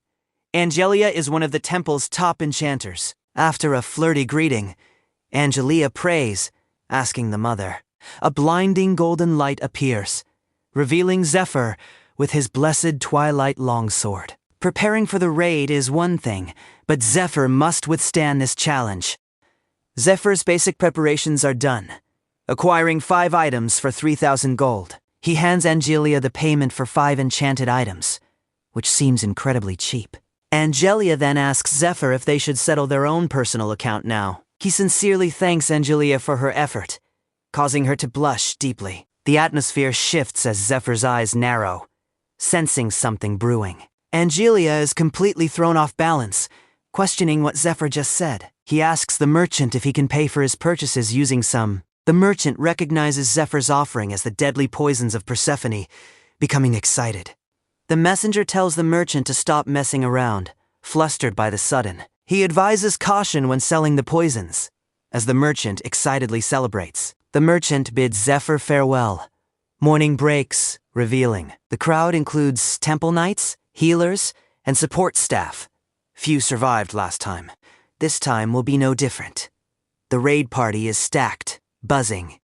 Leading the operation is Lucius himself, commander of the Temple Knights. Lucius enters, immediately silencing the room and striking fear into the hunting team. Hidden in shadow, the Inquisitor agents, 20 unacknowledged slaves, complete the 86-person raid. 4 leaders guide the raid. Arno for healing, Leona for ranged combat. As raid leader, Lord Lucius commands the room with his silent, godlike presence. Divine stigmata marks transform humans. Lucius received his as the holy. Holy ones are revered like angels. Zephyr is shocked Lucius appeared to the ordinary crew. Stepping forward, Lucius's cold gaze silences the room, widening one man's eyes. He then announces a prophecy. This year, they will conquer. They will conquer one of the world's hardest challenges, earning fame. Brutal, 2-week training begins for glory, as prayers to Arya echo. A lone white dove soars into the sun, welcoming them to the nightmare summit of screams. The party scales a sheer cliff. Zephyr questions who truly benefits from this glory. Clearing a major dungeon brings honor, but Zephyr knows it's strictly a business venture. A tombstone chunk from the dungeon radiates evil energy. Raiding requires bureaucratic warfare. Years of prep, labor, and costs pile up. Clearing dungeons skyrockets land prices. The temple serves as Lucius's base, training soldiers for his tomb-raiding empire. Floating lights activate, signaling the mock fight's start. The mock fight begins, and instantly, a powerful blow takes someone out. A brutal swing crashes down. Then another crushing counter sends debris flying. Zephyr knows he cannot use his Dragon King moves. A cloaked warrior launches airborne, as Lucius draws his blade, splitting. With a fierce snarl, he swings down, while another warrior crashes. He builds forward, sword blazing blue, as 500 golems are deleted. The commander is impressed. These slaves are superior, especially 2 fierce fighters. The team now believes they have a real chance. Healers fully restored the advanced guard, erasing their fatigue. Training concluded with no eliminations. The true dungeon challenge begins tomorrow. Someone observes Zephyr's continued refusal to eat at the feast. Zephyr explains he is watching his weight to maintain lightning-fast speed. His companion declares she won't eat either, ready to finish the mission if he fails. He lands in a crouch, his cloak settling, then offers. A quiet moment passes as a drink is poured. Then Zephyr asks about. He studies the threat in front of him and waits. The conversation shifts to blood tears, a stolen treasure. Mercedes asks Zephyr what he knows about blood tears, suspecting he seeks secrets. Zephyr's evasive answer about trust confuses Mercedes, who questions. He steadies himself as the confrontation shifts around him. After 2 weeks together, Zephyr's attitude has completely shifted, creating thick tension. The messenger advises Zephyr to ask about the location of blood tears and its holder. A single, sharp, calculating eye pierces through, making the room hold its breath. The blood tear's sword, ripped from demons, was offered. The ancestor told his heir to become a great knight, worthy. The ancestor mused about handing down more, then urgently called out. Zephyr's father demanded the blood tears back, having used his house. Priest Olden rebuked the father, stating the blood tears belonged. Olden reminded the father he gave up his noble title. The blade sang as it was drawn, prompting the father's furious. A blazing counter came crashing down, slamming into the priest. The blade descends sharply, piercing the man's chest with brutal, sudden. His eyes widen in terror. He warns his father the sword. He scoffs, imagining the severe consequences if a commoner like his father had hurt him. He threatens that his father's other son would also be executed. Dungeon speculation had been rampant for years, allowing many investors. Fake guilds of vagrants swindled investors, while the Temple of Light, these groups sold financial products worth nothing. And Zephyr's father was. High-ranking priests responsible for the dungeon bubble never paid, which Zephyr deeply resented. Mercedes reveals the gods took her father's life, driving her quest. Zephyr expresses confusion, questioning why his own master would possess blood. Mercedes reveals the identities of the Tartarus leader and half. These figures are high-ranking priests within the Temple of Light. Zephyr studies the threat in front of him and waits. The pressure around Zephyr reveals how quickly the situation can turn. Their master wants them to retrieve the dragon heart, to achieve. The messenger concludes they were both tricked from the start. He pondered his next move as warriors marched towards an ancient. They arrived at the tomb of the fallen princess. A dungeon. He found the tomb an interesting challenge. One of the worlds. The ancient doors creaked open as armored figures advanced through the haze. The leader reminded his group about the dungeon's details, pointing out, this dungeon contained 9 floors. A previous raid had only cleared. Evil energy from lower floors caused monsters to continuously appear within. A skull-faced specter emerged, its eyes blazing, prompting a call. He prepares for action. The scene shifts to the temple. He receives a welcome, learning most warriors are already deployed. The monster shifts the fight suddenly, forcing the team to react. Forcing the team to react fast. Zephyr continues laughing as monsters flood in, recalling countless grave robbers he's faced. Suddenly, a towering bone golem assembles directly in front. The hulking bone golem takes a huge swing, its fist crashing down powerfully. A powerful shockwave appears as Arya casts her spell, calling forth. The chain of light creates an opening, but skeleton warriors continue to swarm relentlessly. Glowing chains wrap around a shadowy figure radiating green energy, straining under. He steadies himself as the confrontation shifts around him. Zephyr studies the threat in front of him and waits. An ally praises Lord Matthias's actions, then commands everyone to focus. If a bone golem is present, its controller, a skeleton mage, emerges from shadows, casting magic and attacking. Not killing the mage forces the rearguard to approach it closely. They must clear other enemies first. Then someone asks where the mage is. The enemy's pressure forces Zephyr to answer before the opening disappears. The warrior raises his huge golden energy weapon, while 3 other warriors focus ahead. A brutal golden energy blast tears through the temple, erupting. The skeleton mage crumbles to dust as its tombstone cracks, releasing green mana. He confirms the mage and golem are defeated, instructing his team. Previously, destroying one tombstone took 30 minutes. A holy one makes. Zephyr's 2 million gold gear now builds with golden lightning, demonstrating its power. The 8th floor is cleared. Zephyr orders camp setup while everyone celebrates. He searches for something hidden, then finds it with a satisfying click. He presents the 9th floor map, explaining the 6-day journey. A warrior reminds Captain Leona about the hundreds, perhaps thousands, of enemies. They recall a failed shortcut from last year's raid, causing the warriors to exchange uneasy glances. Last year, they reached the boss room but were forced to retreat from its gatekeeper. They must not repeat that mistake, especially considering the dangers even before the boss room. Their duty is preserving Captain Lucius's stamina and mana, hoping he can defeat. A year ago, darkness shattered from ancient gates. Now, a sharp crunch makes warriors freeze. A skeletal hand reaches from the darkness, revealing the boss room's formidable gatekeeper. A cruel figure wreathed in dark energy emerges, slamming down with brutal force. Chaos appears as people question what is happening, then recognize a Shoggoth. A character screams in terror, realizing the Shoggoths were deployed too soon. They were not meant to be used yet. All 4 leaders instinctively turn, sensing a sudden, powerful danger nearby. Their danger sensors were triggered, causing another character. A firm grip secures an ornate weapon, making a sharp, metallic clink. The stone platform groans and crumbles as the ground splits with dark energy. A surge of power appears from the warrior's blade, making the dungeon lurch. He barely keeps his balance as a seismic roar shakes the labyrinth's walls. The dungeon actively tries to consume them, and escaping from within is impossible. The team cracked the door's magic inscriptions, prompting a question about smashing the wall. Smashing the wall is impossible. They've been stuck for 10 years. Lucius borrowed the legend-grade stake of faith from the Pope's Grand Relic Hall. This unbreakable stake of faith, rented from the Pope, will keep the rift open. The blow group will neutralize Lucius.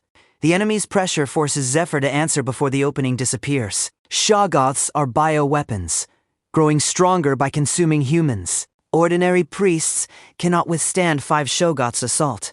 They will eventually turn on allies. The pressure around Zephyr reveals how quickly the situation can turn. Slip out of the dungeon? Calm, but quick. He steadies himself as the confrontation shifts around him. He smirks.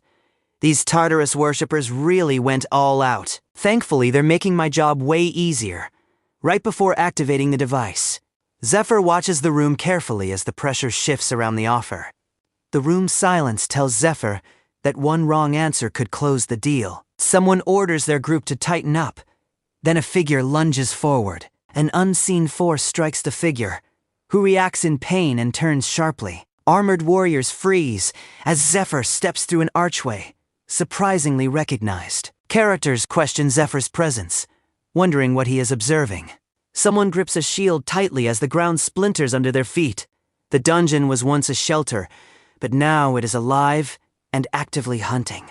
A figure steadies on a crumbling ledge, then rockets forward through green energy. Someone expresses surprise that the slave cleared a cockatrice nest alone, noting his gray. An enemy insists the warrior must obey his slave mark. The enemy questions why the warrior didn't stop, realizing a drug disabled the mark. His jaw clenches with rage and resolve as the warrior shouts in frustration. Lightning flares, and a figure twists away, dodging the crackling electrical blow. A blade appears with blazing lightning, identified as a flexible Eastern weapon. Someone questions Ned's actions as the warrior's blade drips with blood. The warrior curses his enemies, having blocked Matthias's hit. Zephyr is warned to protect himself as golden lightning blasts him backward. The hooded warrior channels golden energy, unleashing a blinding wave of lightning.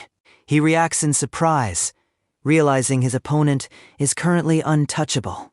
He reveals this power as strong luck, a blessing from the goddess of fortune.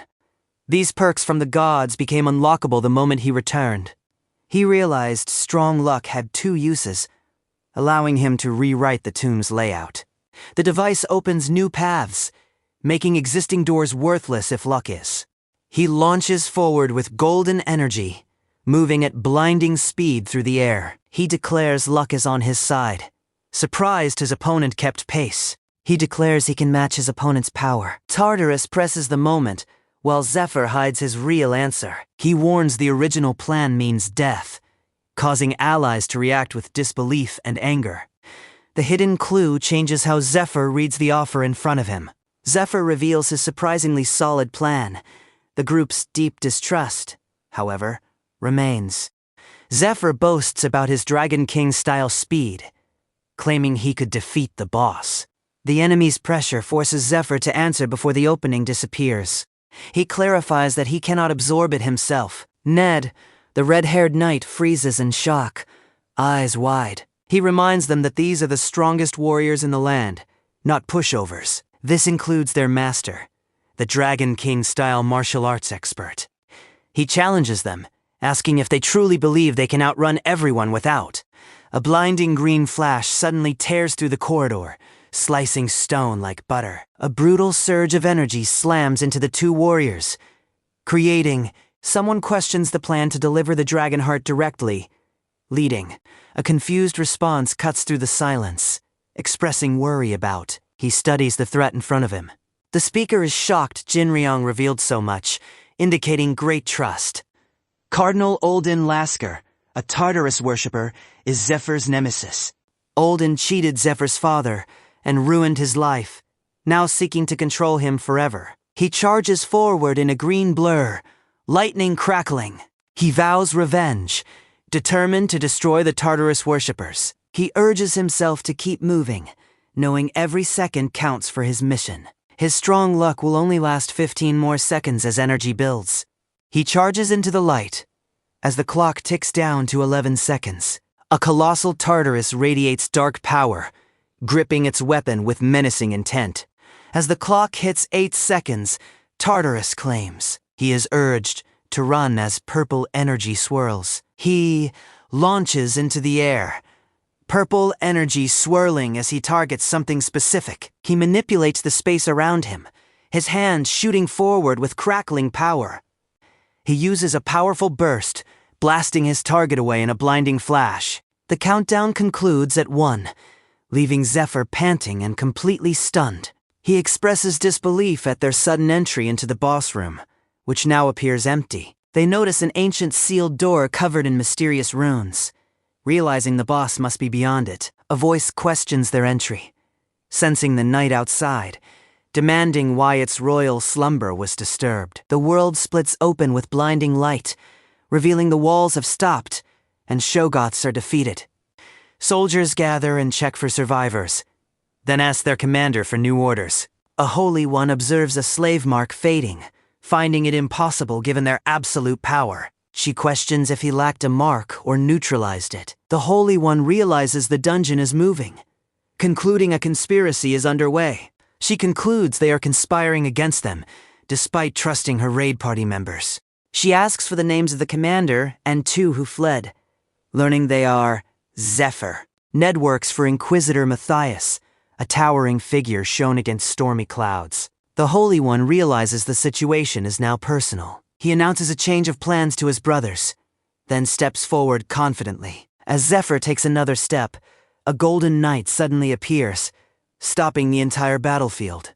The golden knight confronts Matthias, demanding to know his last words. The woman reveals herself as Princess Eurydice, appearing serene despite her ruthless past.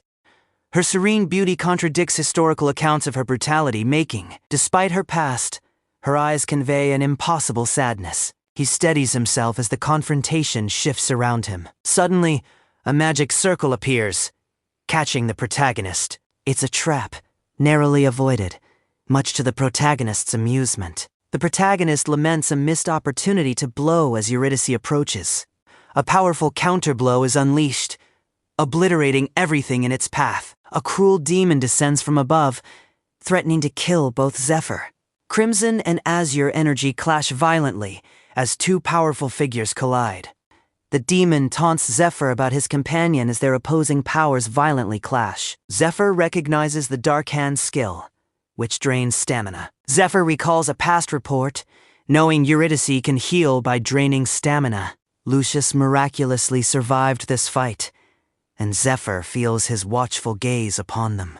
He senses Lucius has been waiting for this moment, eagerly anticipating his next. A sinister smile crosses the enemy's face as cracks splinter across the stone.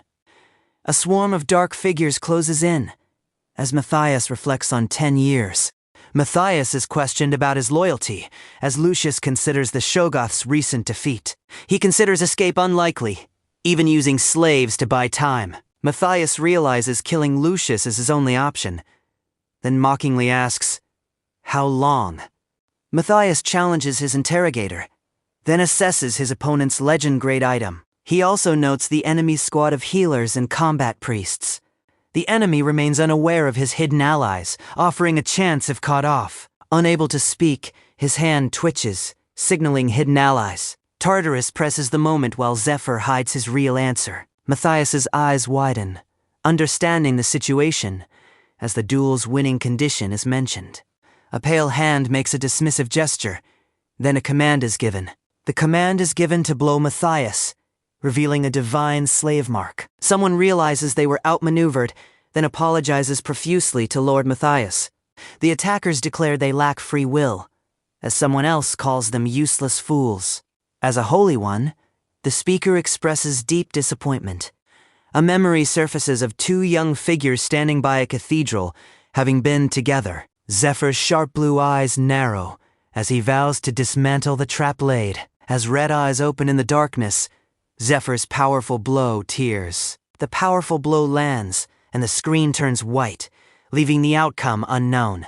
A powerful blow connects, and a raw shriek echoes. Just when you think it can't get worse, a colossal whir rips out. The enemy's pressure forces Zephyr to answer before the opening disappears. Still, there's one god over all of you, slave or priest. It doesn't. Commander Lucius glares at Matthias. The pressure around Zephyr reveals how quickly the situation can turn. Zephyr watches the room carefully as the pressure shifts around the offer.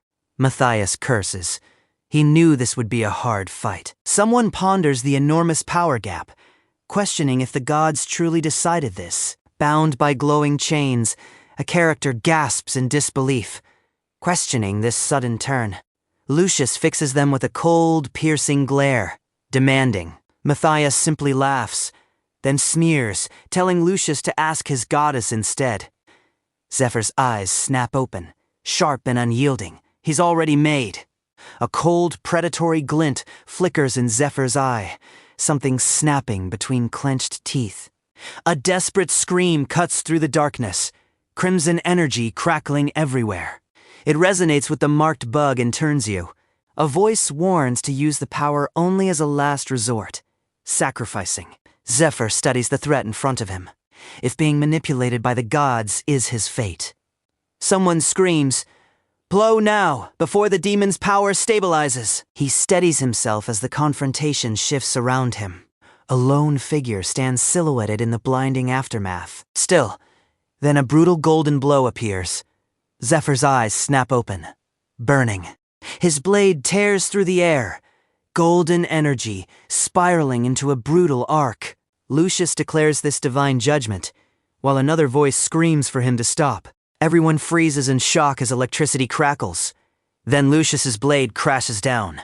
Lucius's powerful blow barely phases the demon, causing everyone. Leona remembers Zephyr entrusted her with a special item for more than just opening.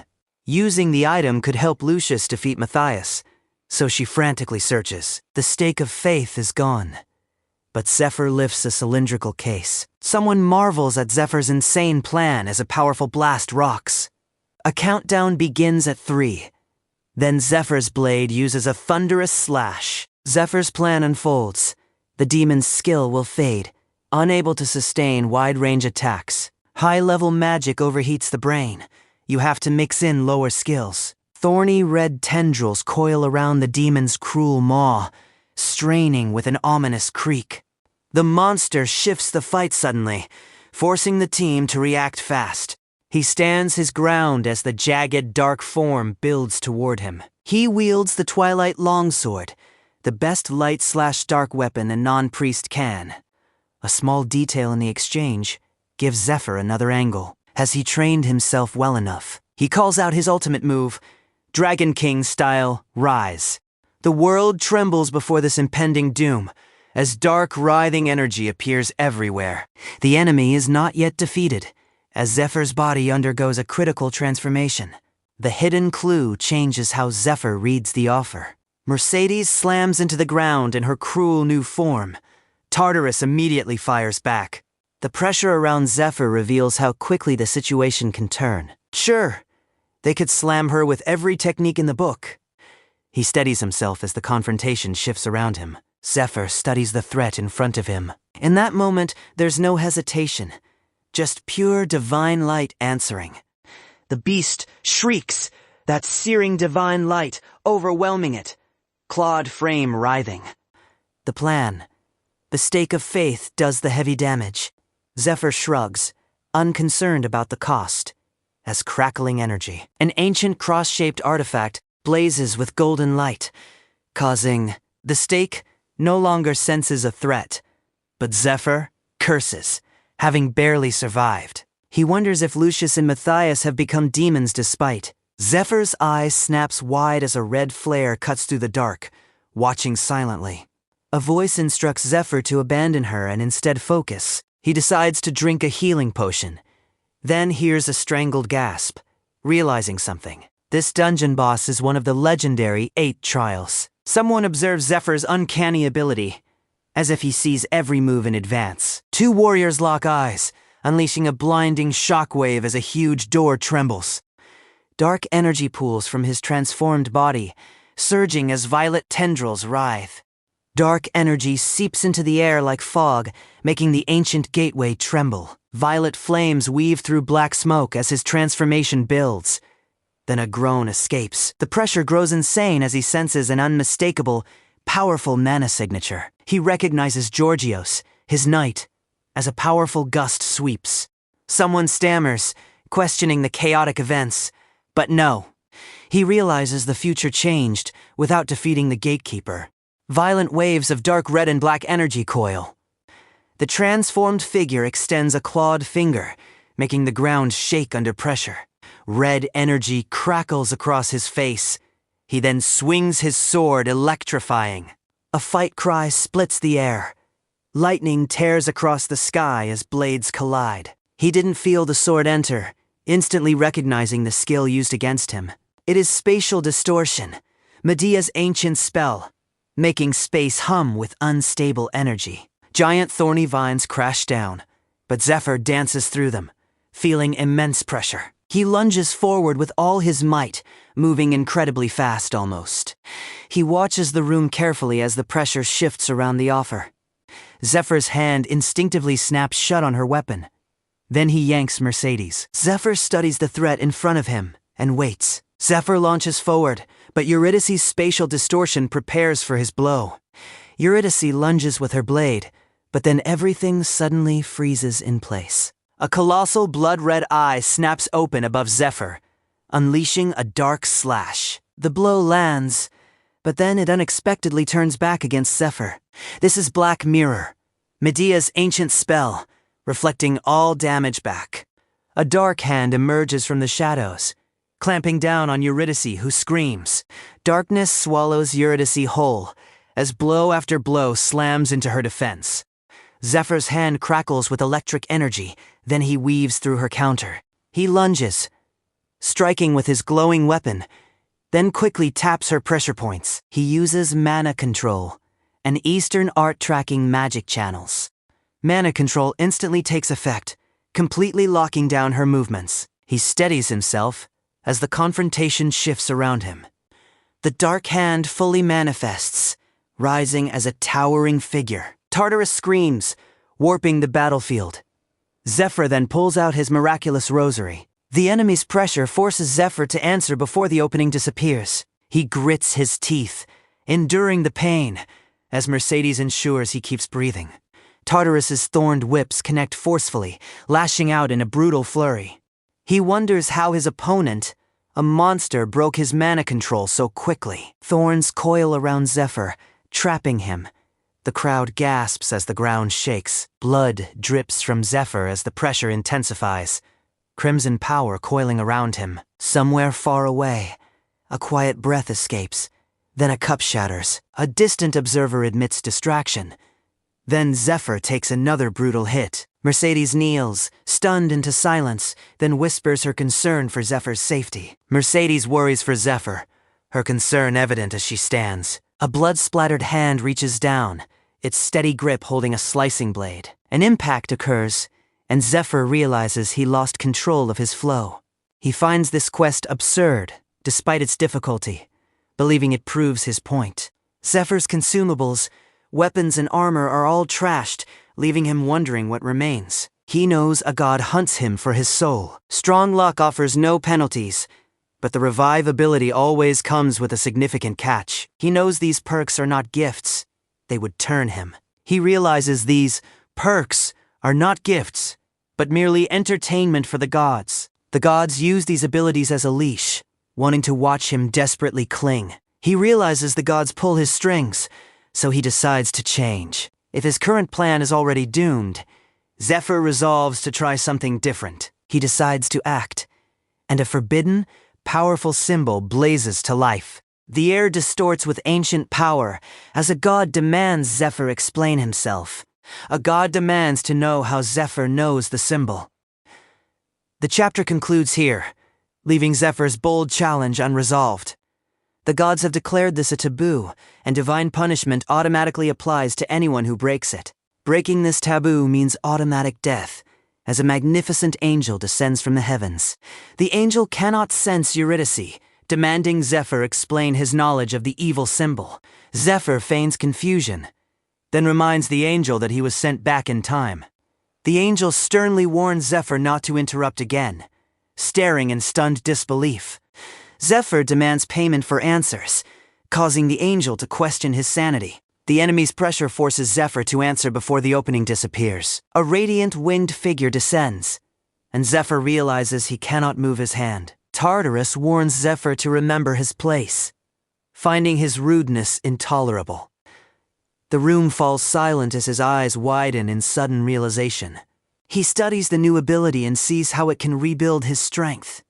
Those bastards don't want me to just kill myself. Neither side desires the other's victory, so an angel was sent to stop him.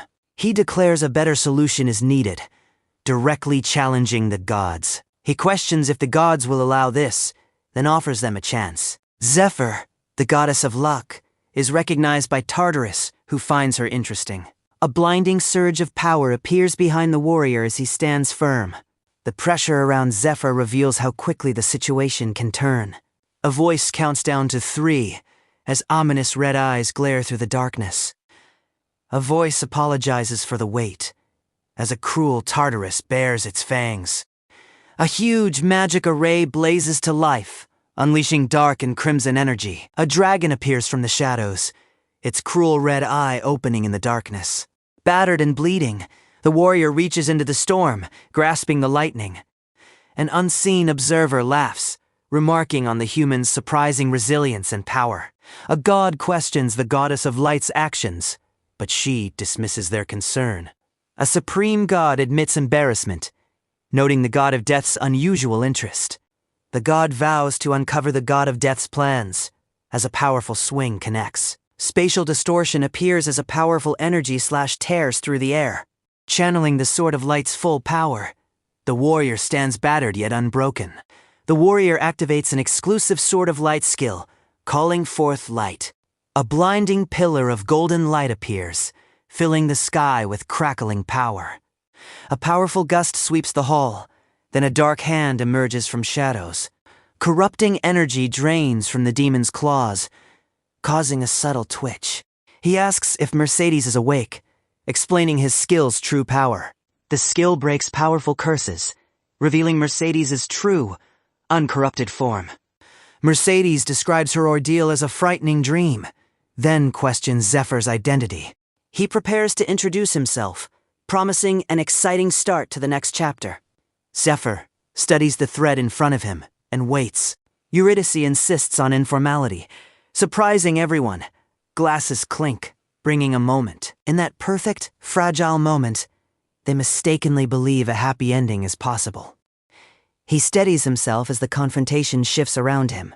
The magic circle purifies the vile curse, finally cleansing the dragon heart. She acknowledges being saved from darkness, but her body fails from prolonged life. He directly questioned Mercedes, demanding to know her true purpose for the dragon heart. Zephyr studies the new ability and sees how it can rebuild. A cruel dragon rears up, followed by a towering demonic nightmare of darkness. The overwhelming sight leaves him stunned. Then, a serene woman stands with eyes shut. He appears, standing at the blazing center of a radiant green sigil. A blinding surge of light appears as Zephyr launches a powerful green blast. The armored warrior lunges, taunting Lucius about his desperate face in fight. Despite Arno's power, the fight is hard as his booster buff vanishes instantly. He feels like a god, experiencing immense strength, then something surprises him. They struggle to dodge the endless, hammering attacks, unsure how. A Tartarus worshipper marvels at the demon power, planning to blow distracted priests. The worshipper blames the priests for their fate, declaring their religion brought this doom. A crimson rune blazes to life, unleashing tendrils that rip. He is shocked by the sheer number of Tartarus worshippers hidden among. The demon uses power drain, absorbing energy from nearby worshippers for his own gain. Someone warns that the skill is lethal, urging everyone to use defensive abilities immediately. Wreathed in fire and lightning, a powerful figure appears, causing. Someone urges Matthias to stop the evil, but he defiantly questions being called evil. Someone is shocked. Lucius of the Giornetti family received the stigmata so early. The speaker ponders their own fate, now that the stigmata has chosen Lucius. Someone dismisses the previous point, stating the stigmata signals an age. The Temple of Light profited immensely from the stigmata, recalling the consequences. Countless people went bankrupt, leading the speaker to question if this isn't true evil.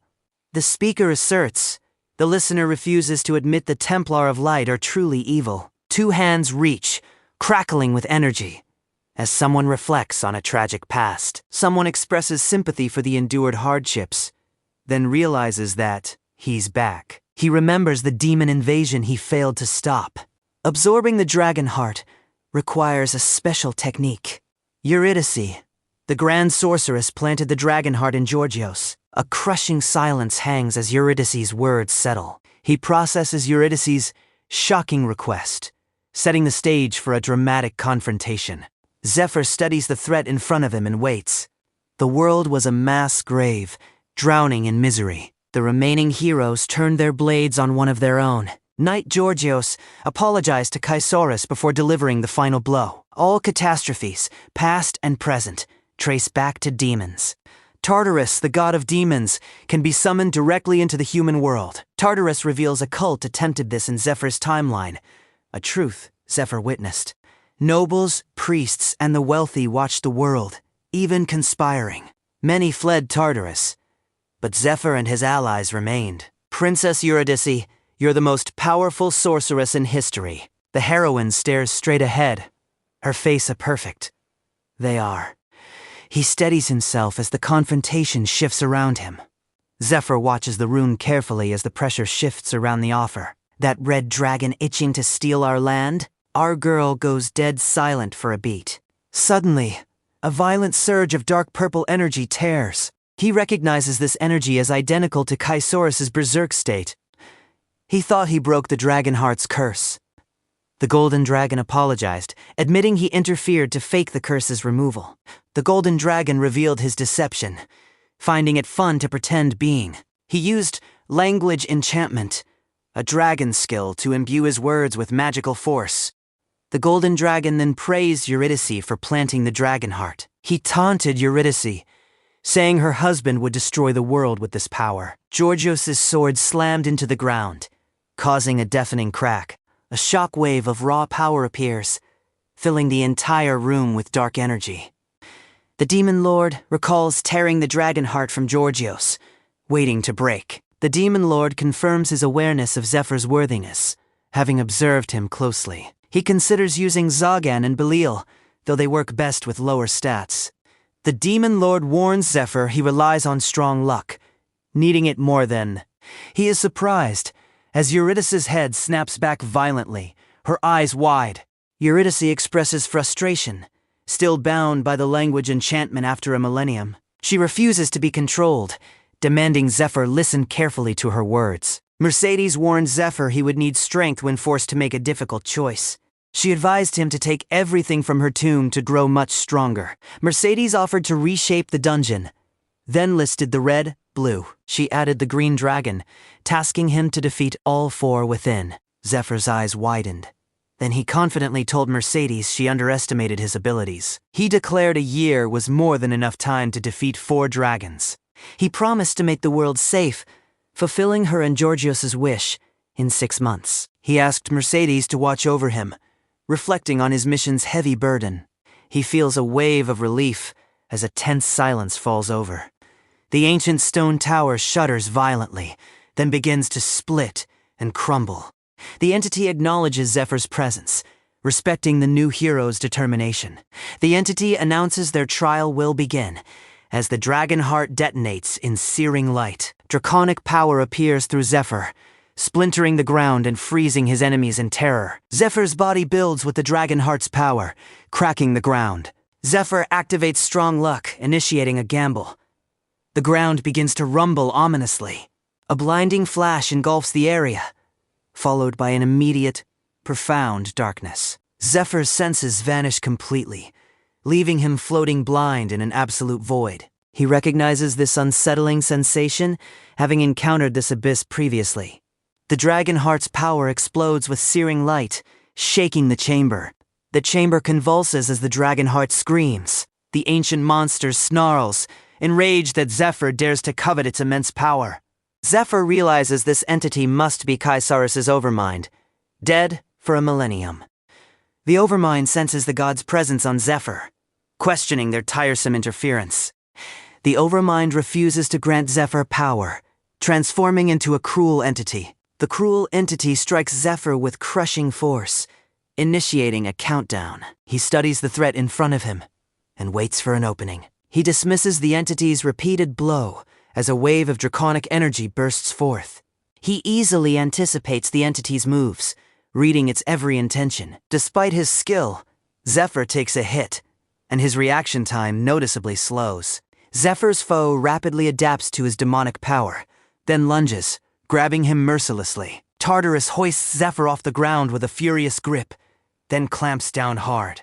The demon's grip tightens, followed by a brutal counter tearing through the area. He feels the full force of the blow, realizing he is now completely alone. He hesitates, his eye narrowing with dread, knowing he has no other choice. Using this power is a monumental risk, yet draconic energy appears through his veins. He resolves to end this, priming his final counter against Lucy.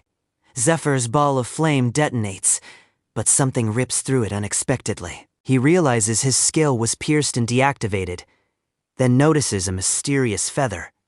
The dragon heart detonates in searing light, shaking the chamber. A voice cuts through the radiance, addressing Zephyr as his past self. Golden light builds from within. Zephyr learns the cost is 6 months of life. Draconic power manifests in a blinding flash. A masked figure stares in disbelief. Lucius, now a demon, questions his fear. He cannot believe what is happening. Dark energy splatters across the chamber, splintering the air. The dragon heart detonates. The shard of glory, a skill of holy beings, is recognized. Matthias explains, shard of glory, a holy skill, then questions its true meaning. The speaker laments that being a holy one makes them the temple's playthings. He bitterly states the goddess never answered his questions, calling her cruel. He questions their differences, his bloody hand trembling against the cold ground. The dragon heart blazes with radiant golden light as something begins to stir. He groans, having blacked out. Then his eyes snaps open in sudden alarm. Zephyr awakens, calling for Arno and Leona, but silence answers him. Zephyr declares the raid over, ordering an immediate retreat from the dangerous dungeon. He senses a strange, sparkling energy around him, drawing his attention. He questions if the mysterious light is connected to strong luck or protection. He thinks he only lost focus briefly, finding the intense protection excessive. He realizes this experience is only in his mind, then attempts to grasp something. Desperate to retain his memories, Zephyr cries out and shatters his mental restraints. Now empowered, Zephyr prepares for action, moving with renewed speed and force. He realizes he is confronting a dragon's overmind within his consciousness. The overmind declares Zephyr is the fifth, finding dragons to be a constant nuisance. He resolves to fight the overmind, who then challenges him to stop talking and fight. A cruel roar shakes the sky as energy collides, and Zephyr charges with a lightning blade. A surge of blinding blue light tears through the air, leaving the observer shocked. Confusion arises as Zephyr appears unconscious, making the observer wonder if he was overpowered. The dungeon boss remains focused on Zephyr, presenting a potential opportunity for a blow. The observer realizes this is the absolute worst moment for a mana freeze. Mercedes advised Zephyr to rest, as he was not yet strong enough to stand. Golden flames engulfed a cloaked figure, causing a strange, unsettling transformation. He realized the figure was the marked bug he had previously swallowed. He recalled swallowing only a larva, confused why the dungeon boss helped him. He felt exhausted, then noticed purification amulets from the 5th floor. Mercedes realized they must find a new exit, asking Zephyr for guidance. He declared they must find the stake of faith, despite their small group. He believed this was their best escape, suspecting the slaves who stole the stake. He confirms they are Tartarus worshippers, but considers if they belong to different factions. He realizes the 2 escaped slaves must be found quickly before they disappear. Zephyr's plan was to find them, but then he uses a powerful slash. A loud impact occurs, and Zephyr realizes the stake of faith is in the boss room. A subordinate calls out to the commander, who then screams in pain.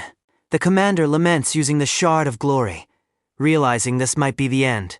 He wonders if he will see them again as a blinding energy pillar appears. A huge shadow looms over the fallen warrior, who realizes it is him.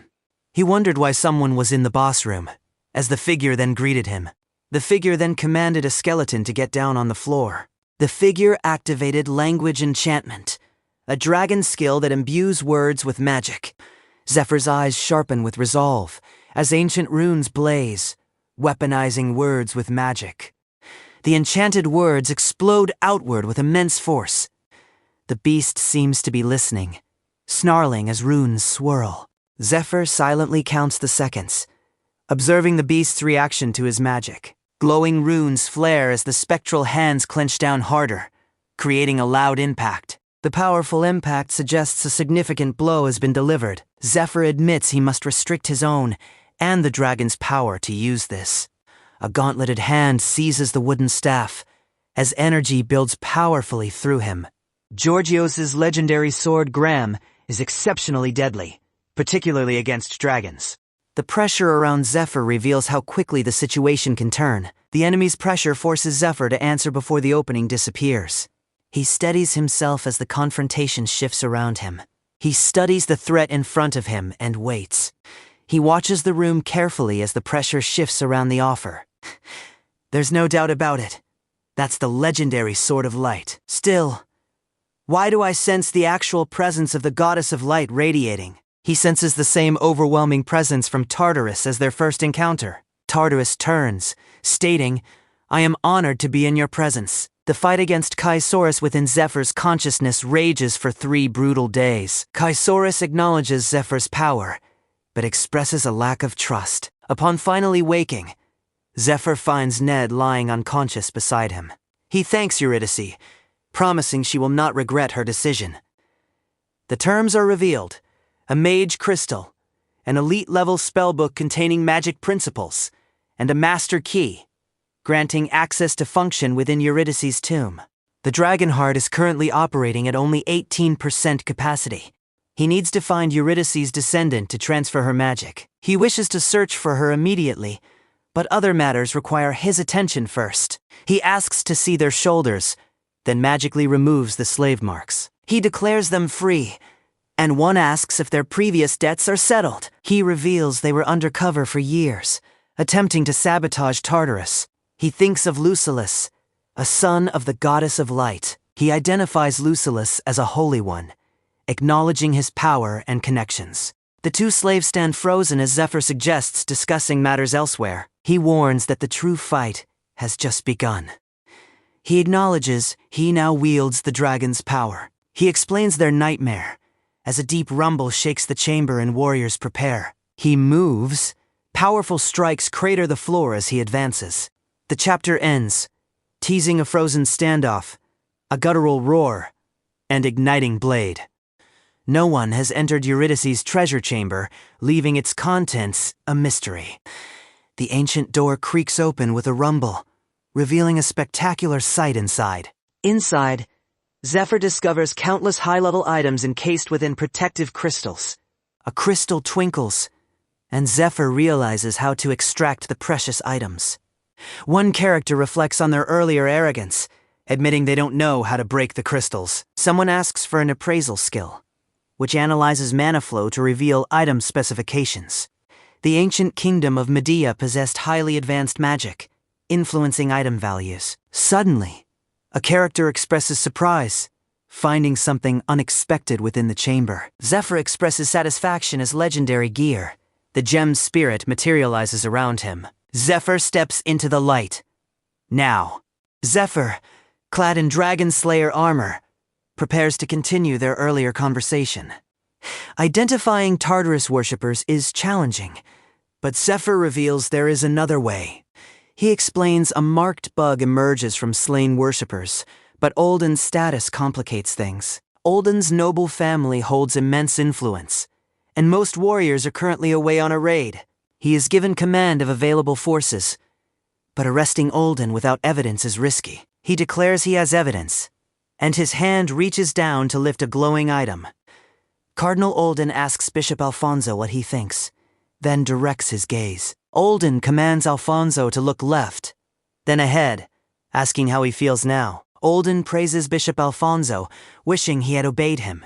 Sister Claudia questions his actions. Olden reminds Sister Claudia he promised to show her something interesting. He explains the bugs grant demonic power, which grows stronger with use. Olden reveals his marked bug's special power is called Hive. He asks Sister Claudia if she understands why he's explaining all this. Sister Claudia questions persuading someone. Olden mocks a groaning, scared individual, then laughs maniacally. A character reacts to Marius, who then reveals a small, unsettling bug. A character screams and shoves, but a cruel, ashen hand seizes their arm. A woman's eyes widen in shock, frozen as her attacker hurls an insult. An urgent message informs Lord Olden that Lucius has unexpectedly appeared outside. Lord Olden reacts with shock, realizing Lucius should still be clearing the dungeon. An intense impact slams warriors across the stone courtyard amidst a blazing whirl. Amidst the chaos, someone angrily confronts Lucius, questioning his sanity and actions. A character explains the potion of true sight reveals bugs within Tartarus worshippers. He realized his past self had been incredibly naive about Cardinal Olden Lasky.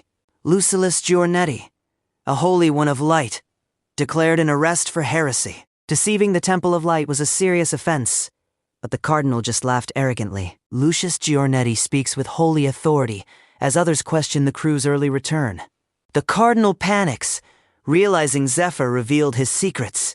Believing he has won, the cardinal watches as a furious priest demands proof. Lucius looks at Bishop Alfonso, his voice cracking, realizing Alfonso also harbors.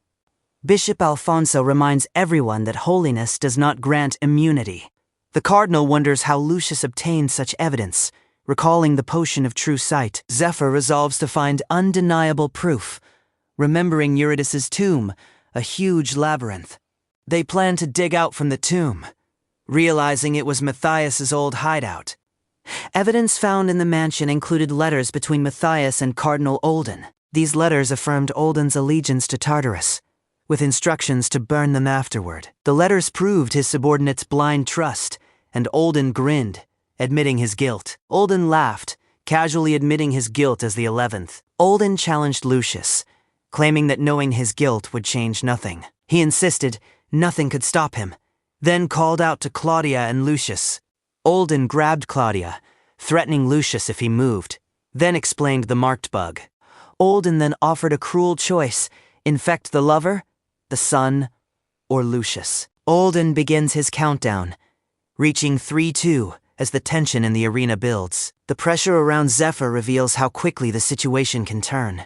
The enemy's pressure forces Zephyr to answer before the opening disappears. Olden's eyes rip wide open in stunned disbelief as the realization sinks in. Zephyr studies the threat in front of him and waits. He studies the threat in front of him and waits for an opening.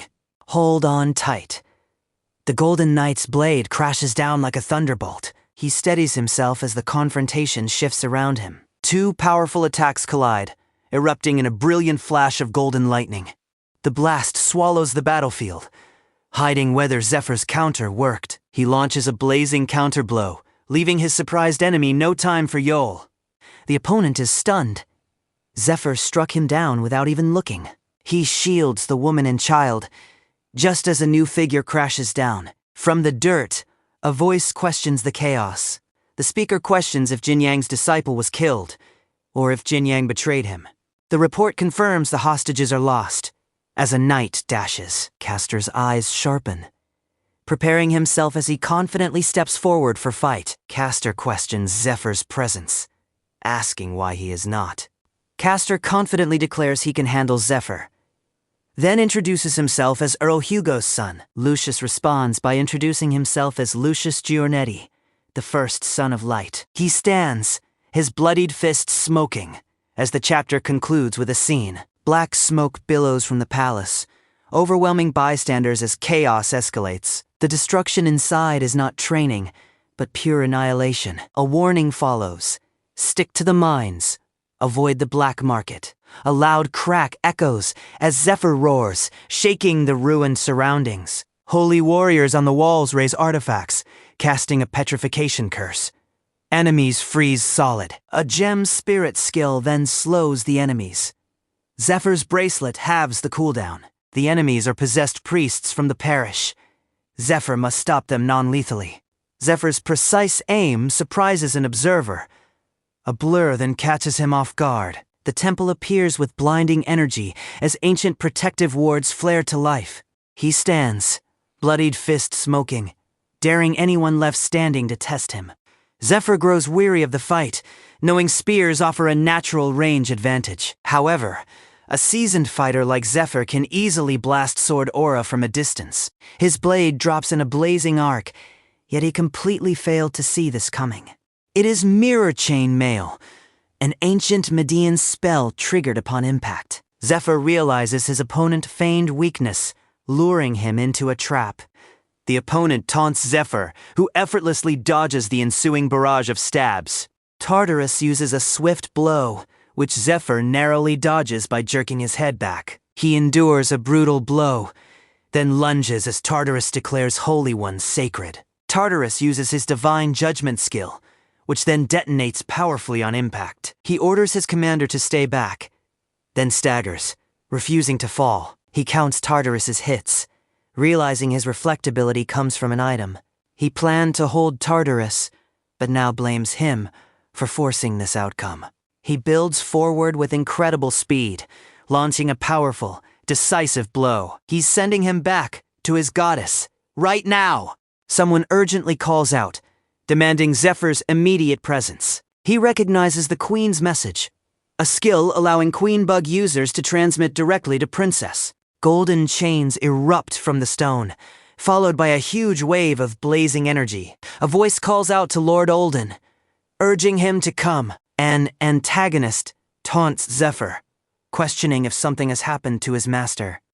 The narrative reveals a classic divide-and-conquer strategy, with the trio split and occupied. The next chapter promises Zephyr, bloodied but unbroken, facing an even greater threat. The new villain gloats about his mind control, while Zephyr stands bloodied, resisting the psychic pressure. The villain casually orders Zephyr's demise, leaving Zephyr questioning how this situation occurred. Zephyr reflects on his meticulous planning, having prepared for every conceivable setback. Zephyr realizes Jinriang's betrayal, understanding he was deceived about their shared objective. He seethes with rage over Jinriang's treacherous backstabbing, calling him a loathsome bastard. Zephyr's primary concern is his enemy's true extent, but he must first reach his hideout. Suddenly, a huge sphere of crackling energy materializes, catching Zephyr by surprise. This is Belial, the king of poisons, number 68 among Fade's 72 deadly poisons. The cardinal realizes he has been poisoned, suffering immense pain. He stands over the fallen cardinal, who realizes this attacker is not his subordinate. The cardinal demands to know Zephyr's identity, questioning his apparent lack of fear. He stabs the cardinal, remarking he should have kept the real Silver Knight. The cardinal desperately calls for Pollux, then attempts to bribe Zephyr with money. He pleads with Zephyr to let him go, arguing a cardinal is more valuable alive. The cardinal hopes for Pollux's arrival, which Zephyr notices and questions. He then reveals the real Pollux, shocking the Cardinal with his appearance 12 hours earlier. At dawn, Zephyr was battered after a fierce fight. He had doubts about his plan, knowing some of his brothers awaited him. He planned to pretend he was bringing them the dragon heart, stealing himself. Blood scattered, recalling his past life's narrow escape from the Silver Knight. Someone was controlled by the marked bug, lamenting the loss of children, and now another. The speaker pleaded for death, remembering Olden's countless tragedies and their impact.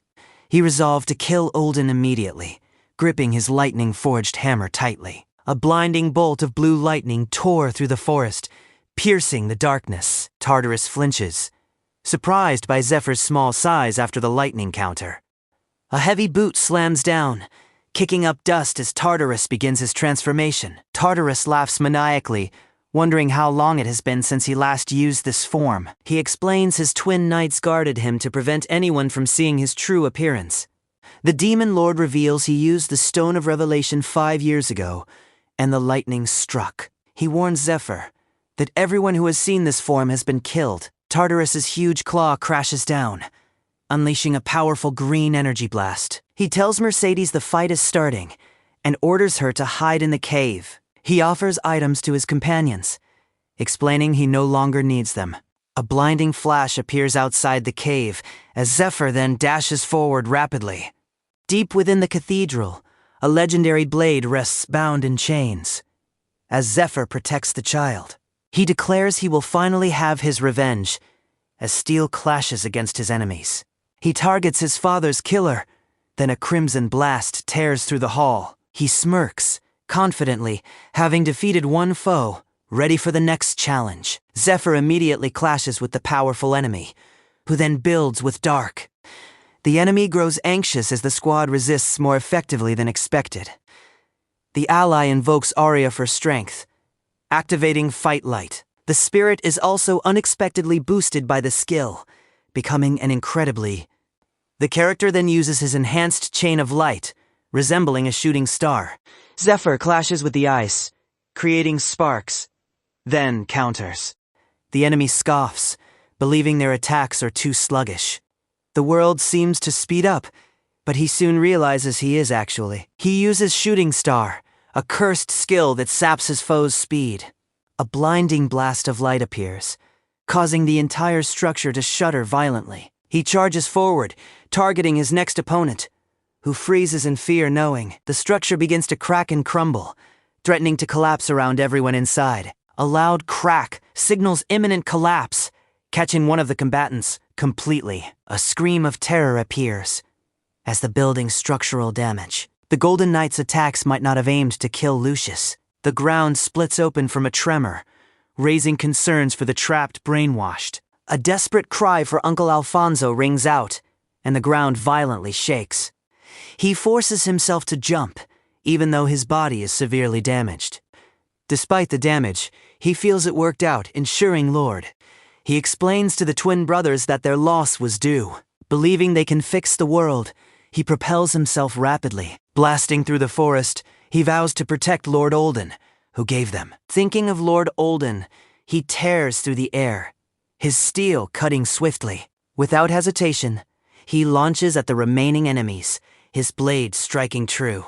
He lands another precise counter with his mysterious Blade of Mirage. He steadies his glowing blade, which hums with immense power. The enemy furiously demands why Zephyr keeps interfering, who then asks if he reveals the enemy killed his father, Leonard Stryer, prompting a scoff about. The enemy coldly claims no memory of it, stating he is not. He offers Zephyr one chance to walk away alive if he leaves immediately. He realizes the enemy's surprise blow was powerful, explaining their split strategy. The enemy knows he cannot defeat Zephyr head-on, so he reveals something. A sudden movement catches Tartarus's attention, his eyes igniting with murderous intent. Tartarus furiously demanded why Zephyr possessed that sword, then violently swung. He recognized the twin knights' emblems, as Tartarus offered.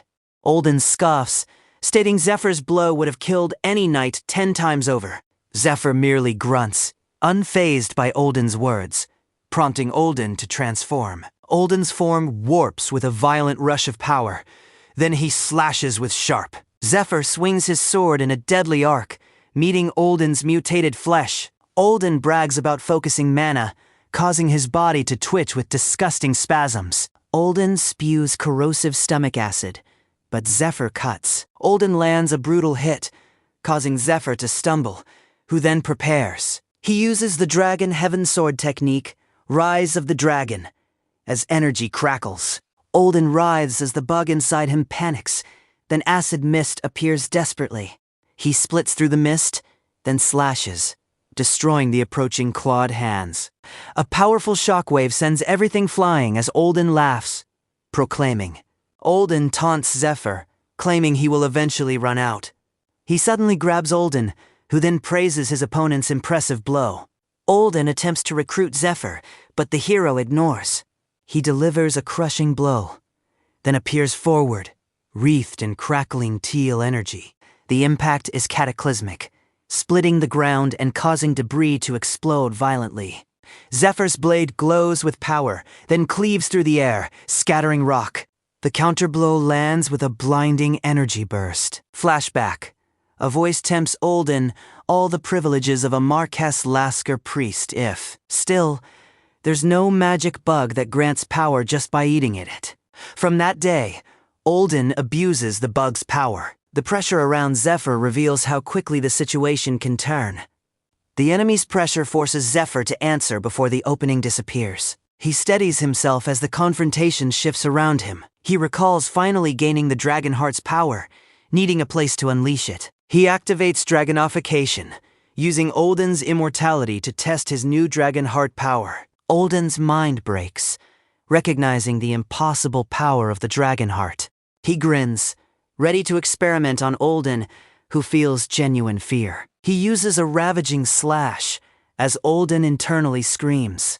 Olden tries to speak, but Zephyr is already upon him with incredible speed. Olden's body slams into the dirt, as Zephyr calmly tells him to get up. He wants Olden to suffer, not end it easily, prompting desperate blade attacks. Zephyr's blade descends with a vicious thrust, causing Olden. Olden shrieks a desperate curse, but Zephyr dismisses his struggle as utterly pathetic. The plan hinges on damaging the Golden Knight, with Ned's vital role now critical. Henrik explains the twin knights are mana monsters, retreating if left alone. The pressure around Zephyr reveals how quickly the situation can turn. The enemy's pressure forces Zephyr to answer before the opening disappears. He steadies himself as the confrontation shifts around him. They fight as one, a storm of swords without pause. This technique resembles the Dragon King's floating cloud, a secret yin-yang art. The resemblance is no accident. Considering its function, Zephyr has. Zephyr studies the threat in front of him and waits for an opening. The Golden Knight recognizes this technique, a shocking memory resurfacing.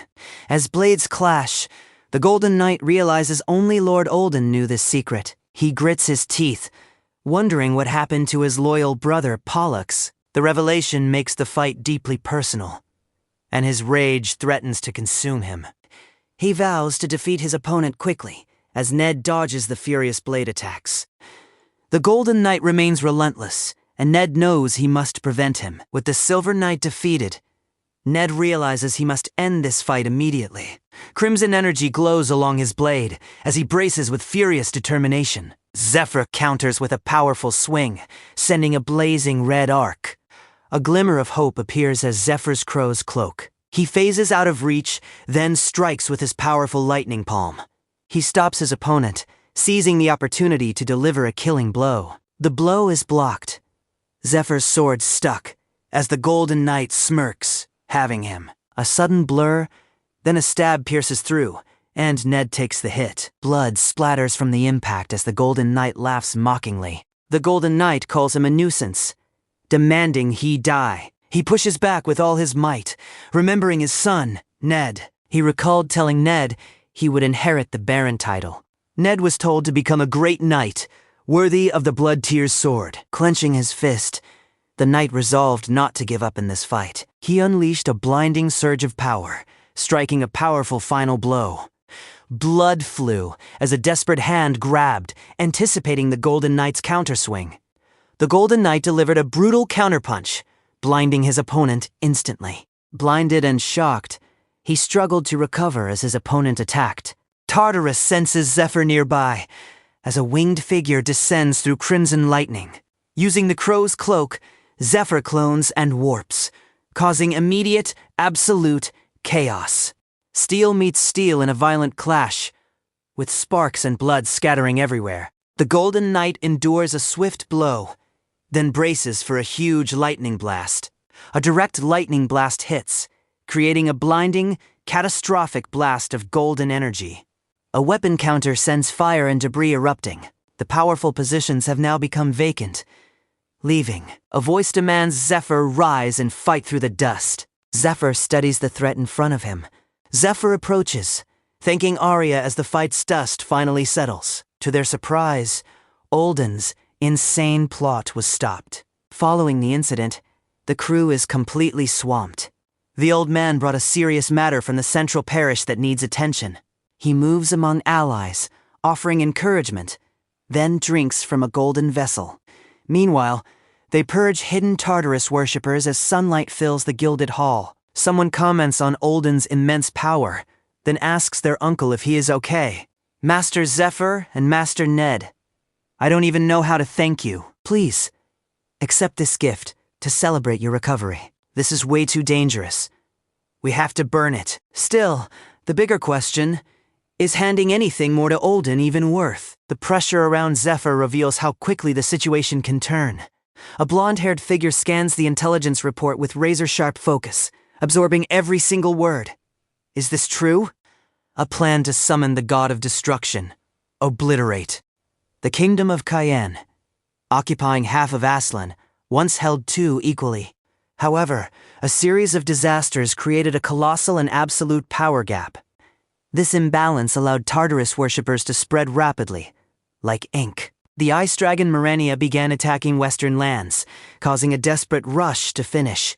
A sense of dread settled, as they learned Tartarus worshippers provoked. Ending this nightmare means hunting the dragons. Zephyr declared he and Ned would pursue them. The enemy's pressure forces Zephyr to answer before the opening disappears. He explained, Mercedes must protect their home base, the third parish, which she accepted. Lucius Giornetti, Holy One of Light, appoints them, thanking them. Official temple knights can roam freely within the Temple of Light's entire domain. He declines the priest mark, and Lucius agrees, hoping he might reconsider later. Mercedes worries about a dragon raid. Then the ground suddenly begins to tremble violently. A cage shatters violently, and someone groans, sensing Olden's life force fading. A new figure asks if they defeated Olden. A blinding burst of violet energy suddenly explodes from the mysterious new figure. The mysterious figure warns them before dramatically beginning to reveal his true identity. Chapter 42 concludes, leaving Zephyr's intense fight against the worshippers unfinished. Tartarus presses the moment, while Zephyr hides his real answer. Zephyr studies the threat in front of him and waits for an opening. The enemy's pressure forces Zephyr to answer before the opening disappears. He steadies himself as the confrontation shifts around him. Zephyr studies the threat in front of him and waits. He realizes the fight will be incredibly difficult, requiring immense effort. Touched by his allies' support, Zephyr is then challenged about his sword skills. The leader instructs everyone to follow their plan, which involves destroying. He resolves to counter a decisive blow, unleashing a powerful violet pentagram. Tartarus hurls its weapon, activating a skill that traps Zephyr. He remains completely locked down, as Tartarus confidently declares his spell unbreakable. He senses no trace of Mercedes, while the fight's immense pressure intensifies around him. The Demon Lord uses a brutal curse loop, overwhelming Zephyr with violet and green energy. He attempts a divine counter, but the vile curse energy still rips. He questions the blinding burst of light that suddenly appears. He recalls needing the goddess's permission, yet realizes the sword is. He recognizes the legendary Sword of Light, though he lacks permission to wield it. He knows this Sword of Light is the only way to break the curse loop. Now manifesting, he recalls needing the goddess's permission, yet using the sword remains. He takes a deep breath, trying to stay calm while considering the worst possible outcome. He considers the Tartarus leader's intent to kill them. Amidst the tension, Zephyr discerns a strategy, refusing to yield. He realizes the god of destruction sent the Tartarus leader who calls him. He believes giving up to fear is unwise. Someone demands the fight be erased. Tartarus seeks a rematch for a flawless victory. The head of Tartarus worshippers arrives, unimpressed, his eyes igniting with fierce intent. The demon lord wants a perfect victory, defeating Zephyr. The head finds Zephyr interesting, asking if he truly wants. A blinding surge of violet energy appears. The head suggests. The pressure around Zephyr reveals how quickly the situation can turn. Zephyr's allies are confused. Even Olden doesn't know. The head realizes Zephyr's mana detection confirms he truly knows. The demon lord cautions Zephyr against foolish actions. Satisfied with Zephyr's reply, Tartarus watches golden coins spin between them. Tartarus's gauntlet clasps Zephyr's hand, solidifying their dangerous new agreement. A dangerous pact crackles with dark energy. Bishop Alfonso watches intently from the crowd. A golden coin spins rapidly through the dark, its outcome still unknown. Zephyr quickly covers the spinning coin, revealing that it landed on tails. The pact's terms stated that the first person to speak would lose. Tartarus presses the moment while Zephyr hides his real answer. The reason became clear as a blinding flash of energy erupted from the clash. Zephyr unleashed a powerful golden energy spell, clashing with the Tartarus worshipper's magic. The true decision in a coin toss arrives as a golden coin spins through the air. The game's rule is simple. Flip the coin first, stopping your opponent.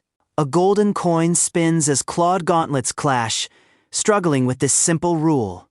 This violent clash was the real essence of the game's brutal challenge. A sinister Tartarus emerges, wreathed in violet flames, as the rule's creator. The chains shatter, unleashing a torrent of power across the arena.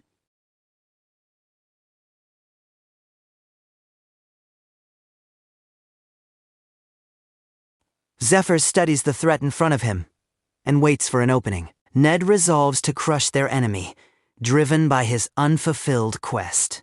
He plans to eliminate accomplice Olden named, knowing Zephyr protects his cult standing. Ned feels he owes Zephyr his life, prepared. However, Zephyr remains perplexed by the cult leader's sudden, unexpected appearance. Zephyr believes there's always a reason for sudden changes. Assuming, he wonders if the leader sought the Dragonheart's holder, or if he. A blinding flash catches Zephyr off guard. His eyes snapping open, he unlocks a new perk, gaining a hidden room. He senses an angel eagerly awaits him, but decides to change clothes first. He speeds through the grand hall, finding an angel amidst sinister green tendrils. He realizes he has arrived at the Silver Key's secret hideout, confirming. Mercedes welcomes Zephyr to a villa, revealing she had given him. Mercedes states her responsibility for Zephyr, a declaration he finds quite unsettling. The messenger tells Zephyr to sit, then teleports to a chair, surprising him. The messenger quickly announces new rules and rewards, directly prompted by Zephyr's blackmail. The messenger warns Zephyr that if he misbehaves again, all his perks will. The messenger warns Zephyr he would become prey, losing everything. He still presses Mercedes about the promised rewards. Unwilling, the messenger explains Zephyr can also earn rewards by fulfilling specific requests. Fulfilling these requests earns Zephyr bonus perks from the entire pantheon. The messenger reminds Zephyr that nothing is free. He must prove himself worthy. The bishop feels uneasy sneaking them out. He steadies himself as the confrontation shifts around him. Claudia's care package boosted health and mana, as she wished them good luck. He responded to the farewell as a thunderous charge barreled toward the castle gate. Many factions sought the Dragonheart, so Ned's job was to fake possession. He ordered the gate locked, ensuring no one could pass. Darkness enveloped everything, followed by a profound silence. A blinding flash revealed a cloaked figure rising, dissolving into pure light. A violent burst of energy erupted outward, signaling a return to their rightful place. This was the power of the One continuing. He sees the descendants walking, then recognizes Lucullus among them. Lucullus greets Altair, apologizing for the raid ruining his birthday. surprising him. A loud thug challenges the warrior, who swiftly defeats him with a single blow. A green-eyed woman looks up, surprised, sensing the warrior will provide assistance. The chapter concludes, leaving the fate of the characters uncertain. A green-eyed woman observes as two riders burst across. One rider announces a message from Lucius Giornetti, signaling potential trouble ahead. The enemy's pressure forces Zephyr to answer before the opening disappears. The rider then inquires about the princess, mentioning rumors. Unexpectedly, a hooded warrior slams a mace down, prompting an embarrassed apology. These aggressive individuals are actually suitors, seeking the princess's hand. Princess Altair Justina Cayenne possesses beauty, talent, and noble lineage, a true star. Marrying Princess Altair means inheriting the throne, making her a highly sought-after. Altair declares she will only marry someone who can defeat. Many hopeful challengers arrive in Lindel, but each one is swiftly defeated. The ground shatters, rock and dust exploding outward, absolutely destroyed. He steadies himself as the confrontation shifts around him. Most are paid fighters sent by suitors, if they can even land. They're up against one of the 10 strongest people on the entire continent. A towering guard glares daggers at Zephyr, scarred face twisted with barely contained. That blue uniform, with the gold bird insignia, someone aggressively questioned Zephyr, who then delivered a message from Lucius Giornetti. Zephyr emphasized the message's urgency, warning against delays with a sinister grin. The man quickly granted permission, wondering how Lucius had finished his dungeon raid. Someone explained the update order.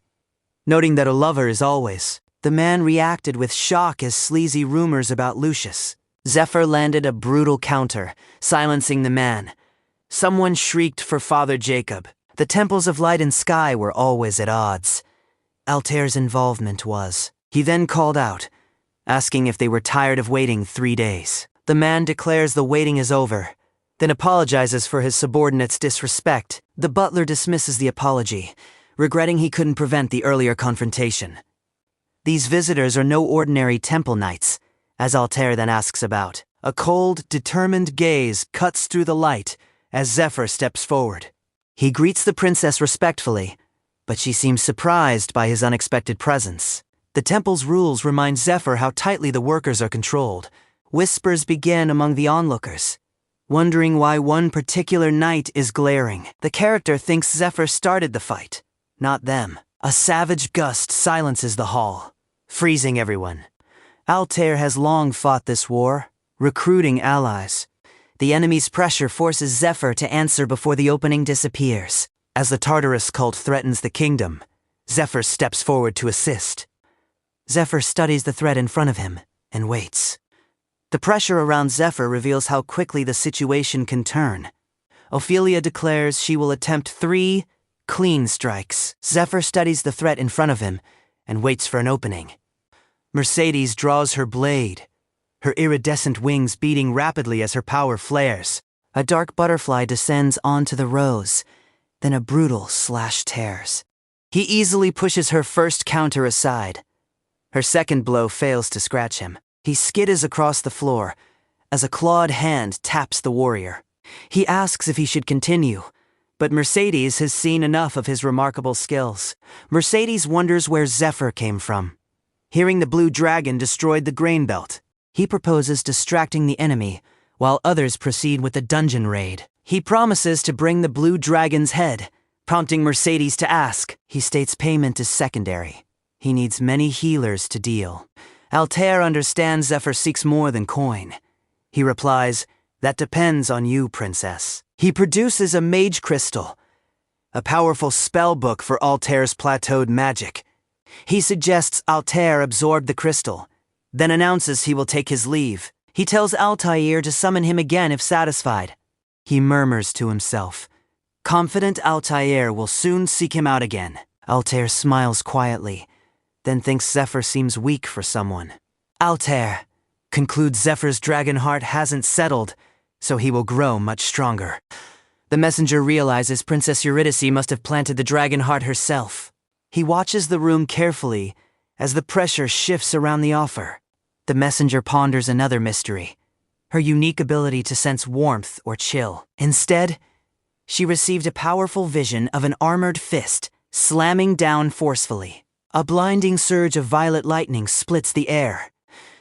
The summoned entity asks its lord how it may. From the shadows, a hooded figure with a crimson mask emerges.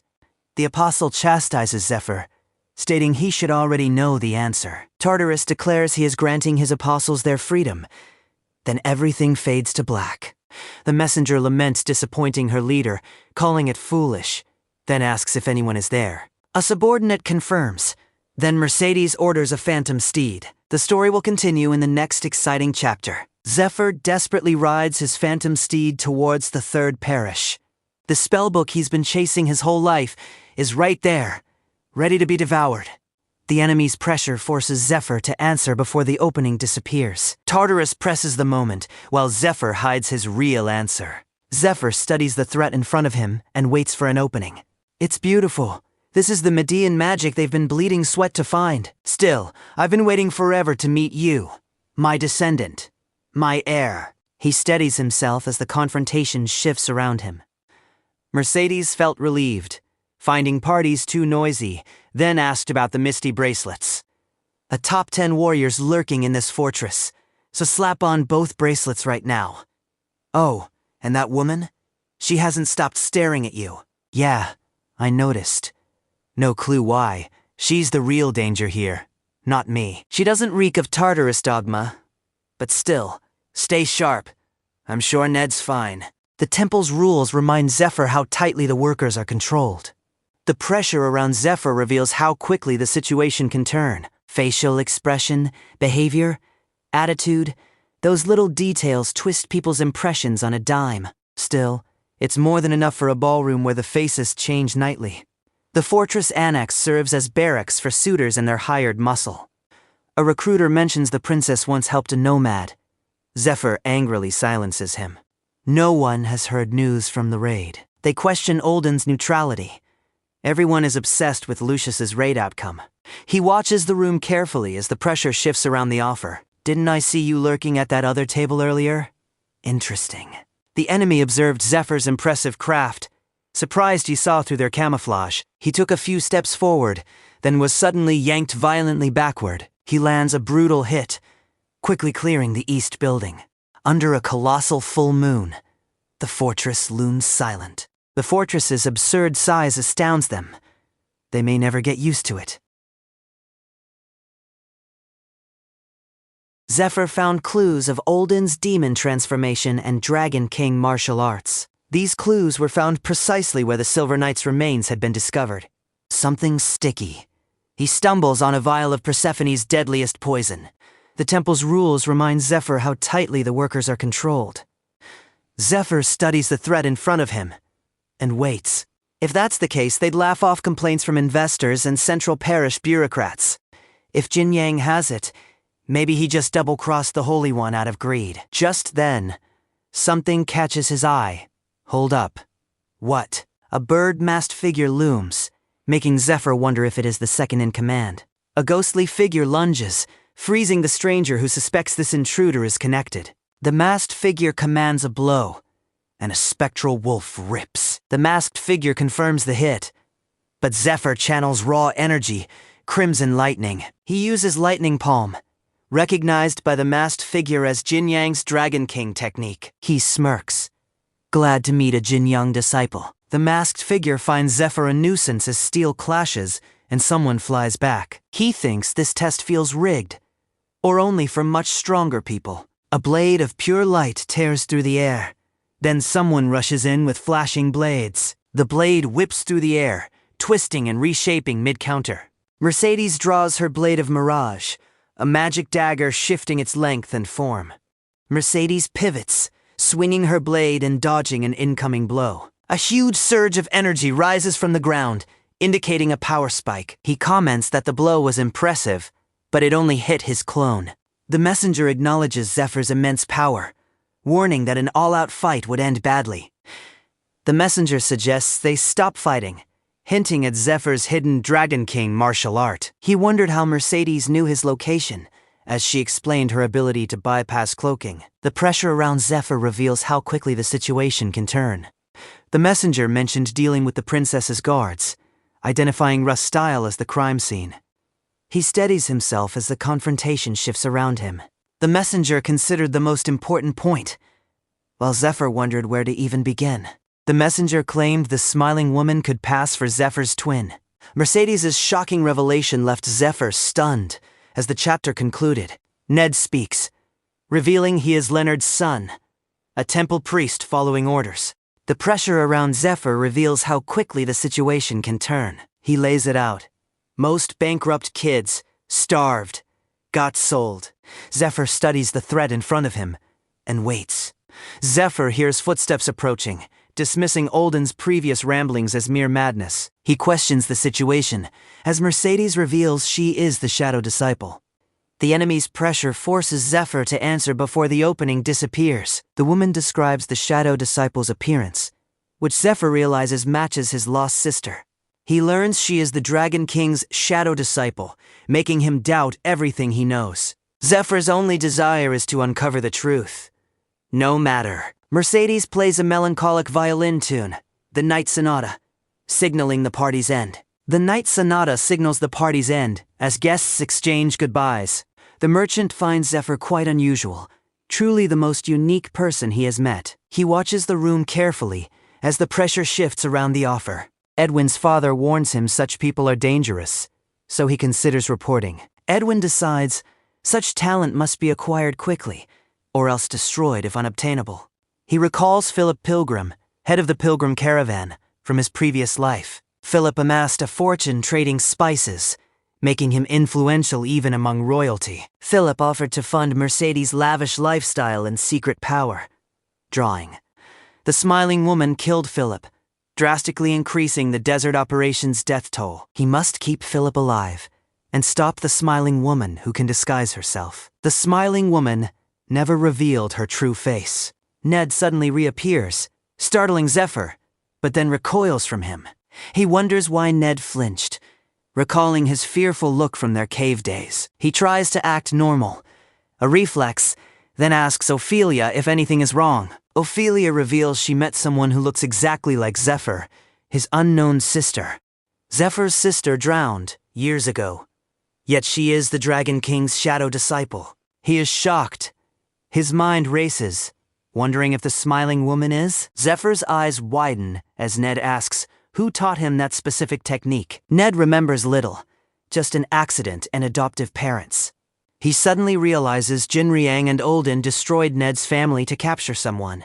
He wonders if Jinriang discards people when useless. He reflected on his father's trust in Olden. Yet, Zephyr observed the silver-haired warrior raising his hand amidst.